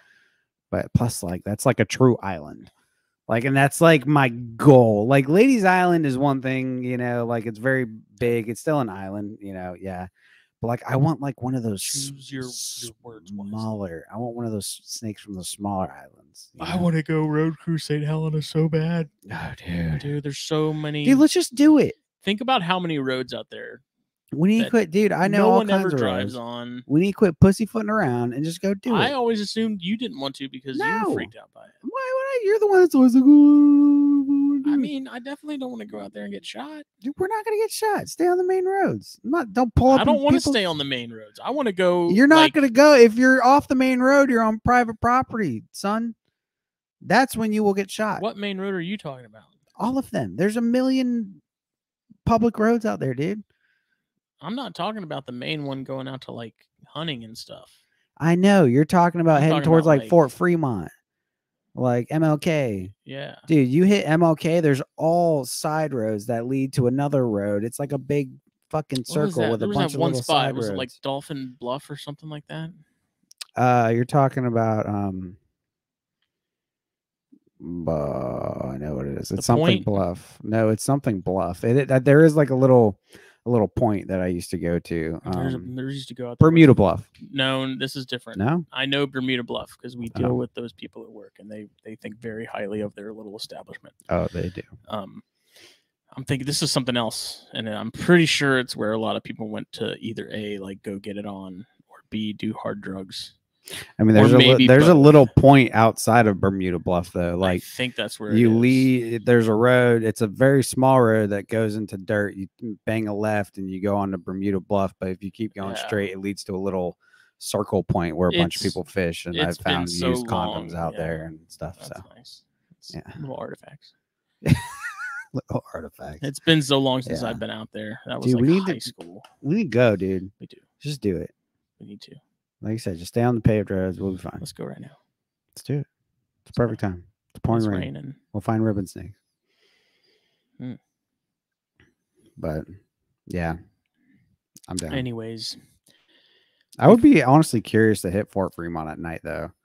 And see is it open at night? I know they've recently completely well, not like recently, but they completely cleaned it up, and I've heard that it's completely different now because before it was like graffiti everywhere and like but I'm pretty sure they have like a gate around it and stuff. And probably they had a fence around it originally, but I think it was still open to the public at night. Which dude, I went in there. A really great way to get attacked by a werewolf. Dude, or something. I went in there and played freaking. I was young. I was a very young teenager, if even that. We went in there and played like hide and seek, paintball, and all the. No, we didn't. That would be a sweet place to play paintball. Oh my god, dude! Yeah, I remember one time I was walking in one of those things and I was looking around. All of a sudden, I shined my light up, and it was just bats. Just the whole ceiling was bats, and I was like, "Oh God, no!" Yeah, I'm out of here. I'm good. Yeah, that place is creepy, man. It's definitely haunted. It's but I'm creepy almost as positive that like hell. 98% of St. Helena Island is haunted. So, Yeah. There's a lot of weird stories that come out of St. Helena. did you ever go to the light? I did. Did you see it? No. Katie tried to get me to go. She's like, "Let's go see the light, the Land's End light." It's just for me, I'm like, like- it's weird because you're just sitting on the side of the fucking road, man. Like that's all. Like you just park on the side of the road. I'm like, this isn't safe. Some random So joker apparently, could just walk up on your car. Like, the story is that if you go to this particular road, do you have to go at a certain time? I mean, at Are there night. showings? No, it's just at night, and you have to sit for like a really long time. If you sit and you park your car and you turn everything off, there is It has this to be dead light, quiet. apparently, that like will come through your vehicle. I've never seen it. I know a bunch of friends from high school were like, "Oh, dude, we went and we saw it. It's real." And I'm like, "How high were you when you saw it?" Yeah. Because I'm almost positive there had to be some sort of substances involved. And they're like, "Let's go see it." I'm like, "Why would I want to go see a ghost, dude?" Yeah. Same with like Old Sheldon Church. So Katie was like trying to get me to go out there one night. She's like, "Let's go to Old Sheldon Church." It was like 9:00 at night. I'm like, "You're out of your mind. I ain't going out to Old Nah. Sheldon Church. You kidding me?" I would do it during the day. I want to go look for snakes out there, but now you can't even get on there, dude. It's like all Yeah, gated because people kept trashing it. yeah, man. and People somebody's- leaving their damn. What the thing snack that wrappers pushed and it shit. over the edge is somebody stole a brick, Oh yeah. and that's what.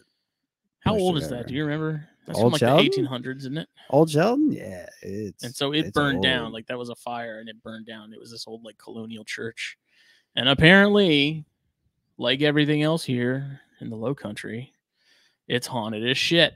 And I've had people say like you can hear kids laughing if you're there at night. And so once again, it begs the question: why the fuck would you want to go there at night? Dude, I don't. I had a buddy who's a Some photographer. Blair Witch Project yeah, bullshit. No, thank you. I have a buddy who's a photographer, and he went out there when you could still go to it, you know, whenever you wanted. He said he went out there by himself at night to do some photography.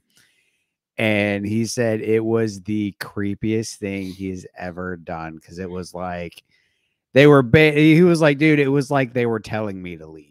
Like it was just weird. He was like, okay, I hear you. I'm leaving, you know, all these weird sounds and stuff breaking, you know, things falling over. And I you know it me, could've I'm just as kind easily of been like a a yeah, crackhead or something. I'm not one of those like, oh, ghosts, you know, like whatever. I don't really. I know you are. You believe in all that stuff. I don't know if I even believe in them. But you, to you me, talk like you do. to me, they're like sharks. It's the fact that they can see me and I can't see them, whether they're real or not. Well, that's a bad comparison because sharks are definitely real, but I don't know. yeah, I don't really believe in all that. I That's don't- why I'm more like concerned with like actual people that are in these areas like fucking off, and I'm like, no, I don't want to encounter any of these people. Get out of here. with Yeah, that. I don't know, man. Ghosts, like everyone's like, they don't even do anything to you. I'm like, I don't know. It creeps me out. You ever been to Bible camp? No. I've never been out there. Wait, where's that? It's on St. Helena. That's I- another place that's I've never like- heard of it. You've never heard of Bible camp? Are you serious? That's a pretty generic name. For yeah, a there's place. it's like down Bible Camp Road. Never heard of Bible Camp Road? No. There's like an old rundown building back there that's It's supposedly St. Helena. freaking There's a bunch of haunted. old rundown buildings. Yeah, but this one's specific. Is God that damn, haunted? man. Yeah, supposedly. I mean, again, I don't believe in that shit, but I don't know, dude. I'm not I saying I had want to go fucking around in some, there, like, but Cousins, aunts that had houses on St. Helena, and they had like a big guest house. And I remember they used to always talk about how they'd like, you'd be standing out by the water and you'd like look up and you'd see the curtains like close. no But there's way. no one in that house. Oh god. Like, and then they were like, let's go in there. Like as a kid. And I'm like, get the fuck out of here. Have fun. Bye. yeah. No, thank you. Whether they're real or not, I don't want to find out. You ain't finna find out. I'm just going to go ahead and assume that they probably do. And I'm going to let them do their thing. Angry spirits, may peace be with you. Like, Yeah. leave me be. I'm good.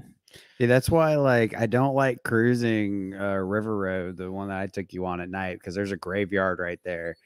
And it was so funny. I cruised that road so many times and I never knew that was there till one day I just like look over and I see the Stein and all these headstones and I'm like, What? oh fuck. And then fucking Phil, he told me I needed to grow some hair on my nuts and go look for snakes on top of the headstones. And I'm like, no, Yeah, because what are the odds that you're going to see them there if you're not seeing them on the road? yeah, no, I'm not doing that. And every time I go, I pray that I do not see a snake in front of the graveyard.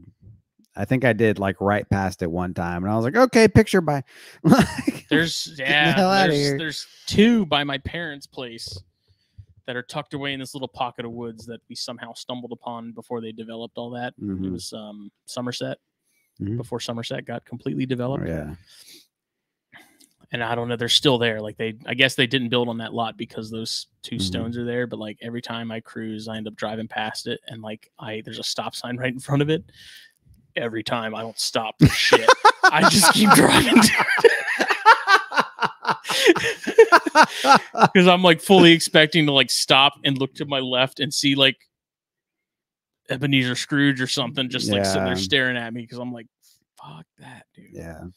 But supposedly, as far as the Lands and Light goes, it's like supposedly like an old war, a war guy, whatever, some old guy from the war that's like holding a lantern and looking for his dead wife, something like that. That's lame. Isn't that the story? I of don't it? know, but that's they got. It's either that or he's holding his wife's head. That's a little more. It's one of those. I don't remember what it was, but I know the light's supposedly a lantern held by a ghost. But I was like, okay, I was like, what does it do? And they're like, oh, it just comes through your car and then it just keeps going. I think when we went, like what? Like, I was. That's it.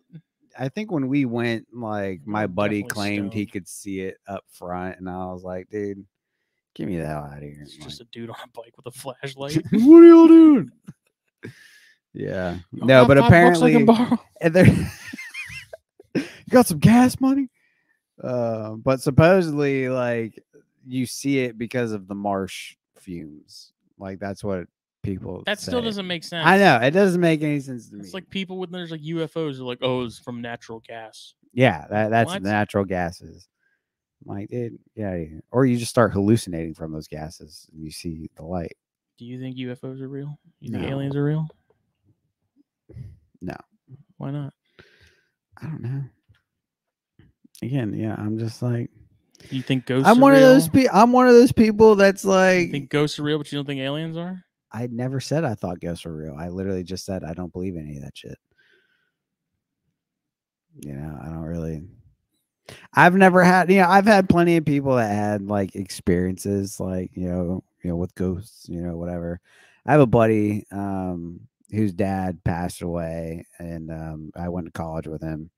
His dad passed away when he was young. He doesn't remember him much, but he believes in ghosts because of one story. He said he was in the woods at night riding a four-wheeler, and he was on this trail, and he came around the corner. And as he came around the corner, he swears and there was no doubt in his mind. He's like, dude, I swear to God, I looked over at this tree and my dad was standing there, like just watching me drive by, and he crashed the four-wheeler. Like it shook him so bad, like he ran into a tree and got back up on it and drove off as fast as he could. And he was dead ass. Like I believe in ghosts 100% because of that, I haven't had an experience like that. If I did, it might be a different story. I have a lot of friends that believe in ghosts. My girlfriend believes in ghosts. You believe in ghosts. I don't.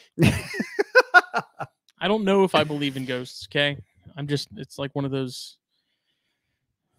It's kind of like bomb threats. Take them seriously, whether they're real or not. I don't know. I haven't really had any like paranormal experiences. I had like after that, there was a point after Kayla passed away where I had a dream, and it was super vivid. Like it was like almost lucid. And I remember walking, it was raining like it is now. And I remember like there was this big house, and everything was like all the lights were out except for one in like one of the top rooms because it was like 2 stories. I remember I walked into that house and I went upstairs, and it was lit because there was like a fire going in this fireplace, and it was Kayla sitting on a couch just staring at it. I remember kind of like walking up there, and I like was like, what are you doing? And I don't remember exactly what she said, but I remember like I sat there next to her, and I remember she said, "I'm fine." Like she said, like, "Don't worry, I'm fine." And then I woke up, and like I woke up like in tears, dude. Damn, like man. it was so real, and it was so eerie that I like called. It was my buddy Chris, who I was living with and played music with and stuff. And I called him like just crying. I was like, dude, it was like it had to be real. Like it had to be like a thing. Like it doesn't make any sense. Like it was so realistic, and it doesn't make any sense that I would have that. Right. And so that's kind of the only thing that I've really had that maybe like go wonder maybe if there is something to it. But I don't. There's some places though, like I definitely feel, and maybe it's like the electromagnetic bullshit that people claim you feel if you think something's haunted or feels haunted. Right.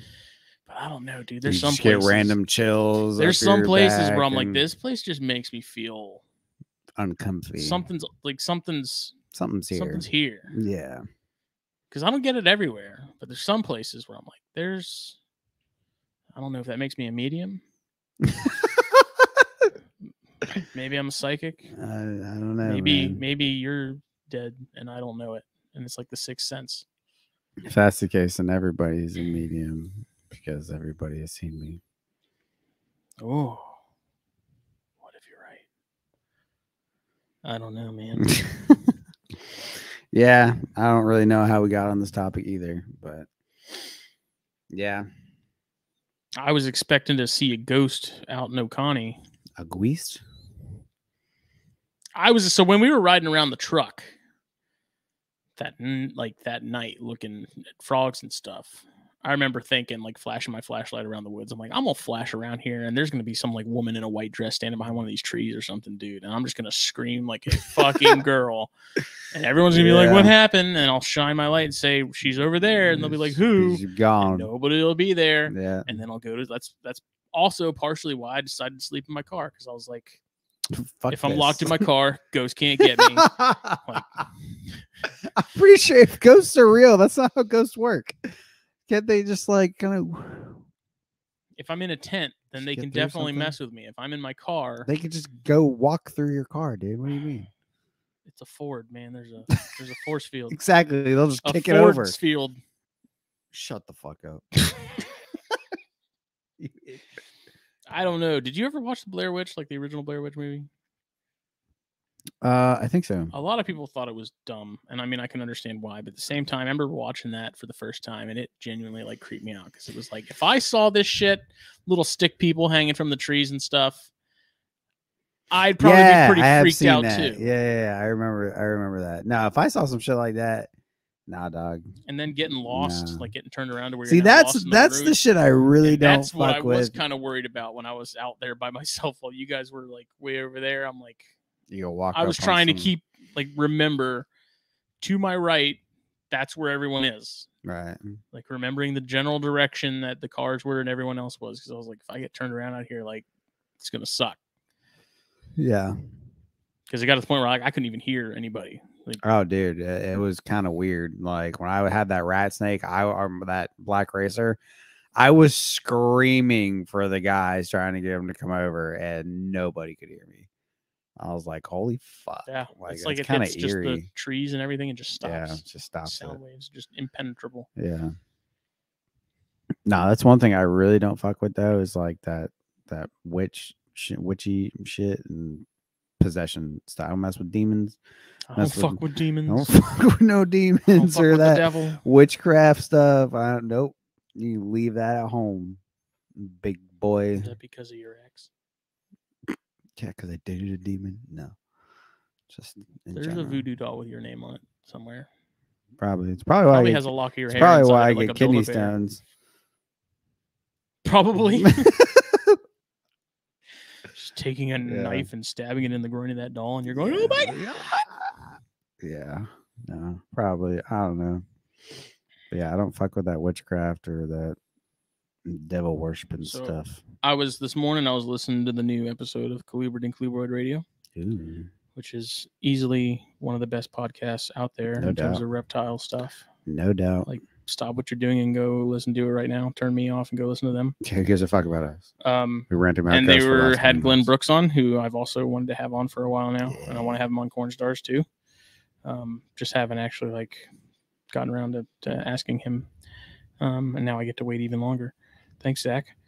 And he was talking about how he had Pac-Man frogs, and I was thinking about this morning on my way to work while I was listening to it. I was like, you know what?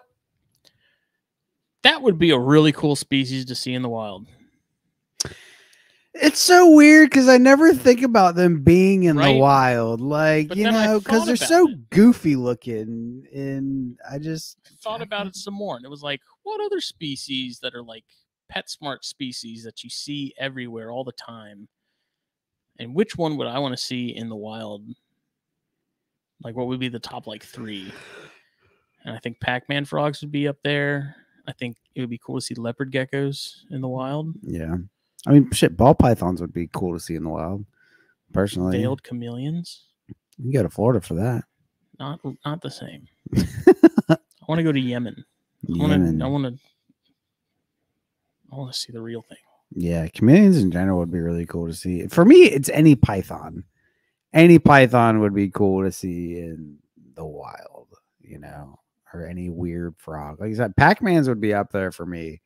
Like that. He was just talking about how big his got and stuff, and Dude, it's like, they man, are imagine huge, walking man. around South America and you happen to stumble upon one of Just those a giant Pac-Man frogs frogs like that. that's fucking eating big. freaking rats. Yeah. And the ecology behind those things too, because they're just stomachs with legs. They're just stomachs with That's legs and a it. mouth. The fact that they It's have any other crazy. organs in their body is amazing. I miss my packs, dude. I've had 2 Pac-Man frogs, and if I were to ever get into another frog, it would be those. I don't really- honestly. They're so freaking cool. I don't really get the dude. appeal as far as keeping them in captivity, oddly because enough. they don't but it's really do anything. I'd love to you see one know? in the wild. I think that'd be cool. I think they're awesome. I've always loved frogs. I've had a very weird fascination with frogs for a very long time. Probably because they're the first herp I ever caught. Just like southern and American toads in my yard, and tree frogs, and barking tree frogs. Dude, come on, man! I love barking tree frogs. Gray tree frogs. Gray tree frogs are freaking awesome. I would definitely keep gray tree frogs, no doubt. Yeah, seeing those was cool. Yeah, I Those love suckers were grays. everywhere. Gray tree frogs and barking tree frogs are cool. One day I want a really big enclosure with a normal and an albino bullfrog in it. That's random. Yeah, it's something I've wanted for a long Albinos time. exist. Yeah, there's albino bullfrogs out there. Hmm. I would love it. Are It'd they be pretty made cool. like the glowfish are made with the jellyfish DNA? No, Hmm. they're just albinos. At least I think. I guess I could be I don't wrong. know. I feel like I've seen them before though. Bullfrogs are cool, man. Oh, I love bullfrogs. See a big one. That's a depressive animal. I was showing the guys a picture of a big old Mac Daddy that I found in my parents' house before they sold it. I saw one on the road one night when it was raining really hard, and that thing crossed 2 lanes and 2 hops. Oh yeah, dude. It's ridiculous. Let me see if It's I can- why don't you just have wings? What's the point of even hopping, dude? You're moving so far. You're You might as well literally just start flapping. flying. I need to. Insane. I want to try and find that picture because that was a big ass frog. It's from a long time ago. Just so happens that they're also delicious. Get out of here with that. Yeah, leopard frogs are cool too, man. Those are some of the prettiest frogs out there, in my opinion. I get those and pickerel frogs mixed up. I do too. Do we have both? I don't know, to be I'll have honest. to look. Yeah, look at the size of this freaking thing, dude. Damn. He was huge. Look at his dumb little face. He's let me go. Yeah, he was pissed, Put me back. but he was huge. Huge. Dude, stop. Don't ever do that. God, don't ever do that. Overall, the trip was a success. What we end up finding total, like when I was there, we were up to like 28 snakes across like 9 species, I think. Yeah, Chaz posted the exact numbers on his Instagram. I'd have to look at that. But yeah, there's a lot of snakes. It definitely sounds like y'all found more on Friday than we did Saturday, but we got a good bit of variety on Saturday. Hey, that was the most successful herp trip I've ever been on. Yeah, it was a very successful trip. That's no doubt. I was telling Chaz, like, if this is what it's like when you're actually like finding stuff, like sign me up, because I haven't gotten out a whole lot over the last many years just because I usually end up spending a couple hours running around the woods and I don't find nothing. So I'm like, why bother? Especially in like the middle of summer when it's stupid hot. It's like I'm not going to go out in the woods and that's sweat the thing, my ass you know. off If we did it right now, like I'm telling you, as soon as it gets warm, we need to go, and I promise you, Donnelly will provide. Like, because I was out there, I told you when me and Kayla went out for a little drive. There's one road that I saw. It's literally through the middle. It's only foot traffic allowed. It's like this cut through the middle of a big longleaf pine stand, and I'm like, I want to walk that very badly. So, but I want to, because me and Sky were talking about it, and I'd really like to set something up like that, you know, once or twice a year. Yeah. And then do it in different areas. You know, like we did Chaz's area. Different areas of the Southeast. I would like to try and set up something similar here, maybe around fall. And, you know, I'm sure people could crash here. As many people as I could handle can crash at my place. I wouldn't give a shit. And then, you know, hit Donnelly, I want to hit up that little Edisto Park. Yeah, hit up Edisto. I would love to go to Pinckney Island. Dude, I found a lot of snakes out there. And like one day I was out there just walking the trails and I found probably 10 snakes. I think me and Olson might, depending on if the weather's good, I think that's where me and Olson might go hit this weekend. Yeah, no, you'll see some stuff. A lot of birds too. The weather's supposed to suck this weekend though. Yeah, at least currently. I don't know if it's going to change. It's supposed to suck next week, dude. All next week it's supposed to be like in the high 50s as far as the lows go. Really? And I'm like, yeah, all next week the lows are in the high 50s. I don't know what the highs get up to, but I'm sick of it. I'm sick of this weather. Yeah, I don't know. I'm hoping. I'm freaking tired of it. That the rain will sort of do its thing Saturday, and then Sunday it'll clear up some. But yeah, but cold fronts always follow the rain, and that's why it's going to be cold. That's the stupid thing. That's why it never snows here, is because rain pushes in a warm front and gets warm out rains. And as soon as the rain passes, it sinks. And all right, Al Roker. Like, dude, weather boy.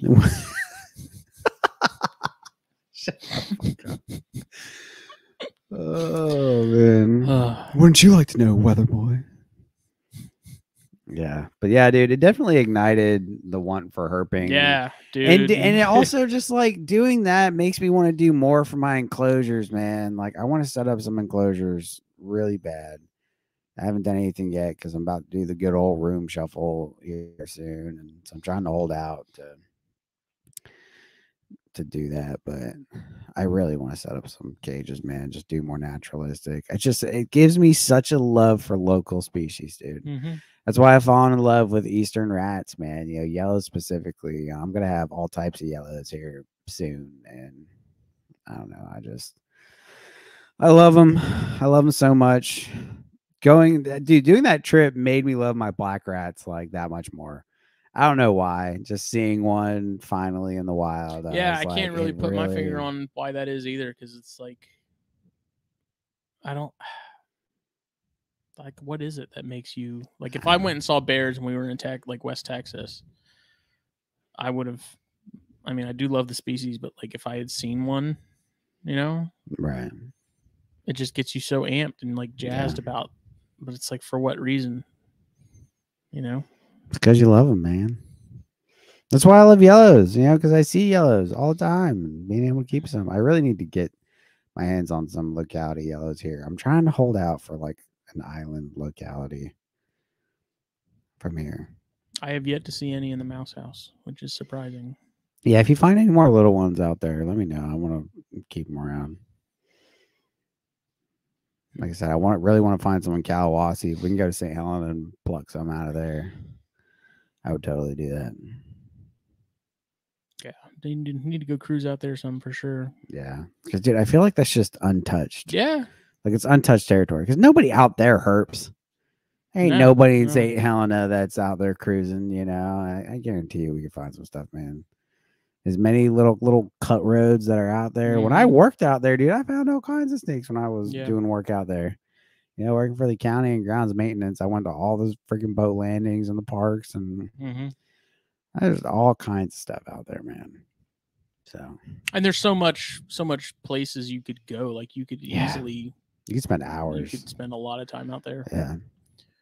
I have my little circuit here on the island now. That on my way home, if the weather's good, you know, I'll do a little pass, snake my way, no pun intended, you know, around the island and get home. I don't like herping Ladies Island, dude. I don't know why. It's so, I feel like it's hard to herp here. There's so many people.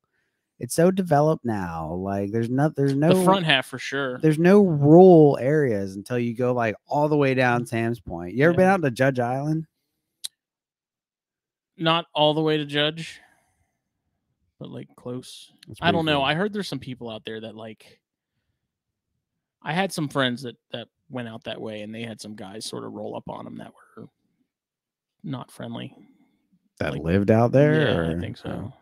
Well, I just like I've not that they were like trespassing, but these guys like showed up and were like trying to fuck with them. And, yeah. So.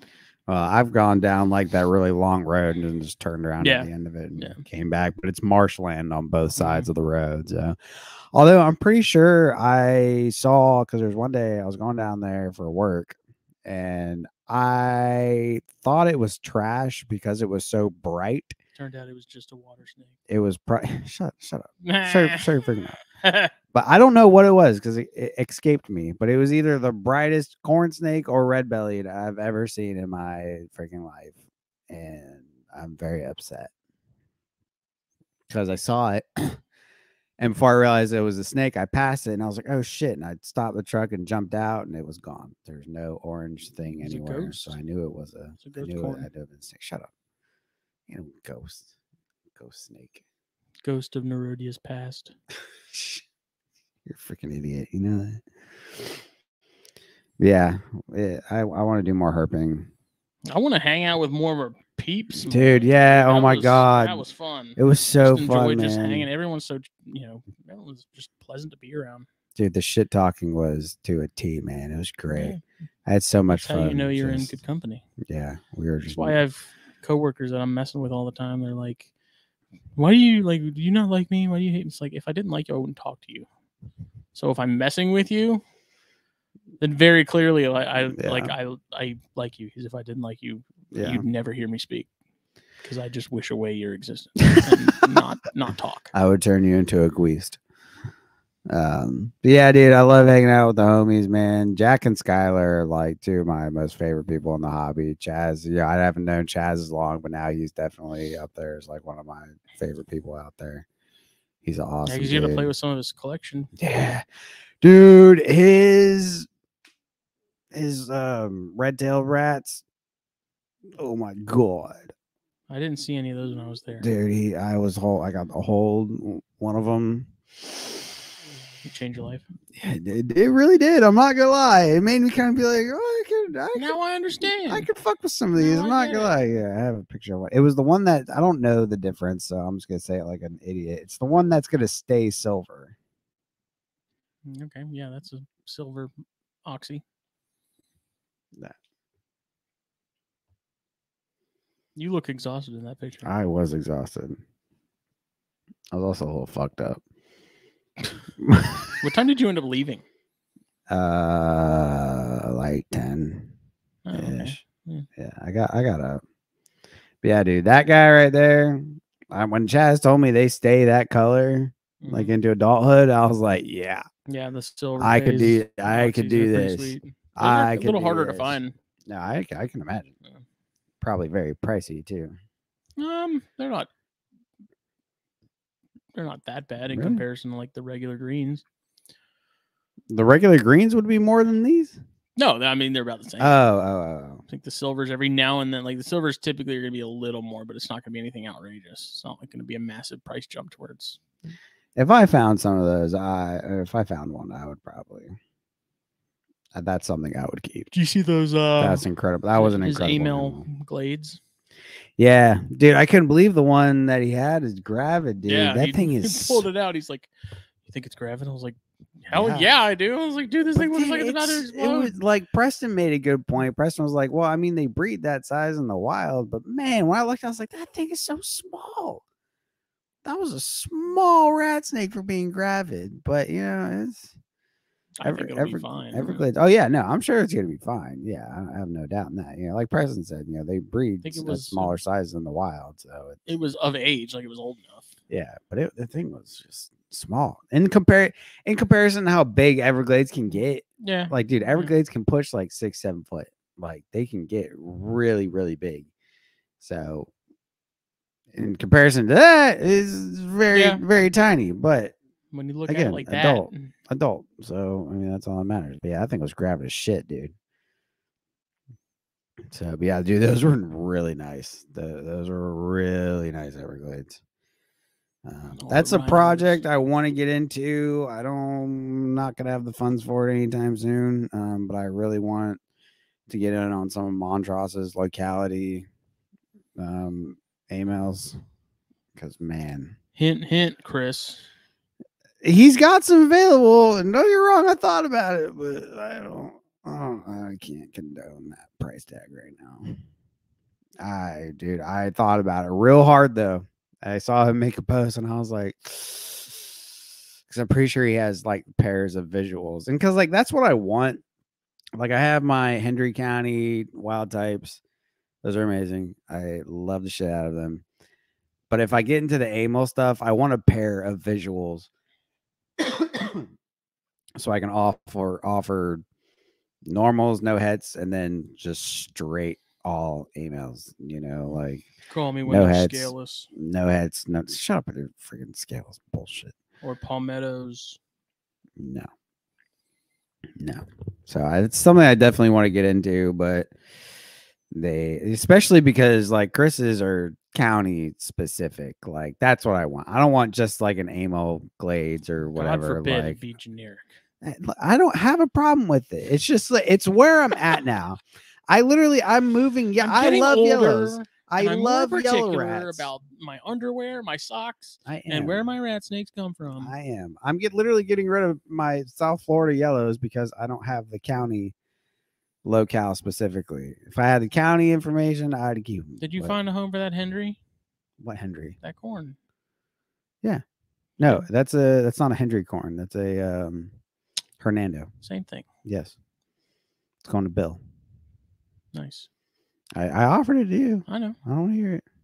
I know. He's getting Everglades. He's getting my Everglades I got from Parker again because I don't have county information. I'm getting a hipster. I know. I'm just. God, you do great in the alternate world. Trying to focus. I want the county specific. Focus. I want county specific info. What?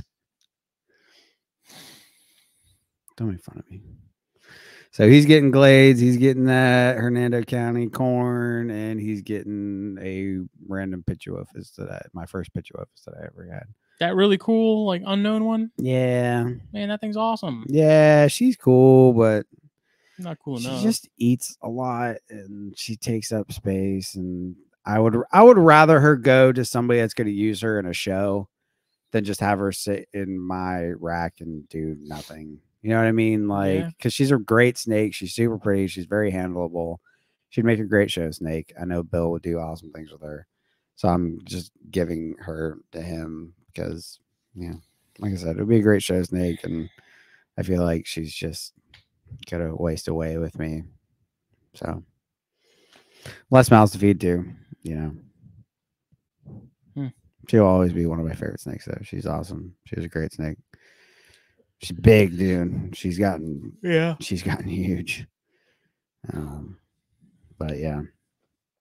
So he's getting 4 snakes. Nice. Buckskins are going to Chris. South Florida Yellows are going to Brendan. Not Mayor, different Brendan. Emery's just sold the other day. What else is going on? Oh, selling 4 carpets and my San Diego Gophers to the people over at Herp Talk Radio. He's getting a group of carpets and What carpets? some pop ones. Oh. So Billy's getting the female coastal back that I have, and then I'm sending the male to Jeremy Hicks because he's sending me a group of yellows. He's sending me a pair of the I'm spacing on the county locale now. I can't even remember the county. Pasco. Why are you laughing? What is so funny? I only want locality-specific rat snakes. I Where are these do. from? I don't remember. That's because I don't have them. Dick. I couldn't remember, but it's Pasco. I just remembered. Tampa. I don't know. I don't fucking know. Pretty where much. Pasco is. I don't know where Pasco is. Tampa, more I or don't know less, these. basically. So he's sending me an adult pair. Then he's sending me a baby of a county I actually don't remember. I would have to look. But apparently that one's going to be kind of weird. It's a very specific looking yellow. Like I've really never seen a baby that looked like it. But apparently where they come from, there's mostly grays in the area with fewer yellows. Huh. So it's Intergrade. it's a single male from this county. So I need to make a trip to Florida. And I still need Hernando County yellows. Because I have 2, and I believe they're both males. I know my adult is a male. Rico. Rico's a boy. Then I got another little male that's coming up. They're both freaking sweet. So I need Hernando County females badly. So yeah, yellows on yellows, boy. Now I just need to get some island locality stuff. Then the cycle will be complete. Pretty much. Word. Pretty much. I do. My Seminoles, though. Oh my god. Blow, My female Seminole is like top tier. Chef's kiss. Beautiful. I thought about expanding on that a little bit, but I was like, I need to take it slow for a second because I'll go freaking crazy. And I just sold all these snakes. I don't need to be buying a bunch more. So. I thought that was the point. What? You move a few to buy a lot. No. I'm moving several I've been doing to lighten it wrong my this load. entire time then. I've been moving several to lighten my load. I am getting it, like I said, a few other things. Those rat snakes are coming. That's really all I'm getting is that group of rat snakes. And then I'm going to have to find Hernando County yellows and another one to go with that other county that I cannot remember. And then basically all I'm going to want from there is the amyl clades. But Lord knows when that's going to happen. I want them so fucking bad, though, dude. God damn. You feel it in my balls. It hurts. I feel like I have a kidney stone, but it's actually a one for Are you an sure amyl you don't have clades. testicular cancer? I sure hope not. Don't put that bad juju on I me. didn't. You just did. You dick. Sorry. You've already had it rough with the stones. I have. It's not been. That would be a real kick in the balls.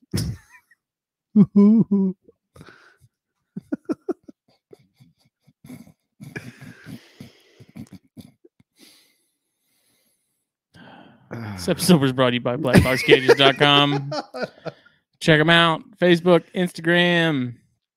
Use code THN at checkout Save on 10%. blackboxcages.com. Save yourself some money. 10% goes a long way. It's better than nothing as well. It does. So for anybody that ever complains about it, don't, it's only 10%. Dude, you think about it though. If you spend $2,000 on cages, that's $200. It's 10%. That's a chunk. That's a chunk of money. It doesn't matter. It's a discount regardless. Yeah, exactly. It's a discount. Black Box doesn't have to give nobody nothing. No. but they love us and they love you guys, so they're willing to do this. And you will love them. Yes. You will not get another cage or rack. Once you go black, you don't go back. Black box. Cages.com. Yes. And then you need to go to stevesanctuary.com. You need to go to the hot sauce section and you need to buy them all. The whole set. Collect them all. You won't regret it, whether you're a hot sauce connoisseur or maybe you just like a little spicy A something. little flavor. Yeah, you want to kick up, your corn dog night or something. And you just grab some of this hot sauce. Did you just say corn dog night? Yeah. Do you have a corn dog night? Is that a wish. thing? I love corn dogs, man. I do too, You weirdly. look at me. Of course I love corn dogs. Who doesn't love corn dogs, though? See how fat I am? Crazy people. Nitritesicles, is that what they call them? The what? Nitritesicles? Nitritesicles? Yeah, because the hot Corn dogs have dogs? nitrites and stuff in them. I Like thought they crappy just- corn dogs. I thought they just had like testicles and stuff in them. Nope. I found out the other day at the Sunset Pizzeria you can get a bull testicle. That does Okay. not surprise me about Sunset Cow- Pizzeria at all. Cowboy caviar. There's a certain word that it's Have called. you ever been in there? What, Sunset? Yeah. Yeah, I was It's literally in there like 2 shady as days ago. hell. Why? It's like It's a good. dungeon in there. Everyone looks like they want to punch you in the face. No, man, it's good. It's a Mm. spot, man. I go there for lunch every couple weeks. So wait, you leave the second job at the pizzeria to go to I don't another get pizza. pizzeria I don't get for pizza. lunch? I don't get pizza, dick. Yeah. But you feel real dumb now, don't you? Might be a pizza place, but they sell their stuff. Like You Sunsets. douche. Yeah. Well, before I Anyway. was so rudely interrupted. Sorry. Yeah. Corn dog night. You want to spice it up. Hot sauce. Get them all. Cottonmouth sauce in particular. If you're having like tacos or something, you need to get a bottle of that cottonmouth sauce and just Just dabble it. accent your tacos with that, Yeah. and it will You know, I bet it would be good if will you really set them off. if you took some hot sauce or some of the cottonmouth sauce, mixed it with some salsa, did a little chip action. Know what I mean, A little bit. Yeah. little chip action, little hot It sauce. would work well with a salsa because it's already kind of like a salsa verde kind That's what I'm saying. of deal. So it would complement the salsa well. Yes. But boy, you get some like steak and shrimp tacos or something. Oh, dude, what? Throw some of that on there. Boy, what? Yeah. We'll be back Monday night for Snakes and Stogies. And then We won't be here next week. we won't be here next week, but I think we have Corn Stars planned anyways. Good, because I'm going. This is gonna be the third week in a row I've gone out of town, and I'm a little fucking exhausted. I'm tired. Last weekend I was in Georgia. Weekend before that I was in Florida. This week I'm going to Tennessee for work. What part? You going to Chattanooga? Yeah. How did I know? Chattanooga. Probably because I fucking told you. I don't think you told me you were going to Chattanooga. I don't know. Chaz Anuga. Shout out, Chaz. Well, thank you all. We will see you Monday night. We'll see you later. Yeah. Good night. Thank you for listening to us ramble. Ghosts.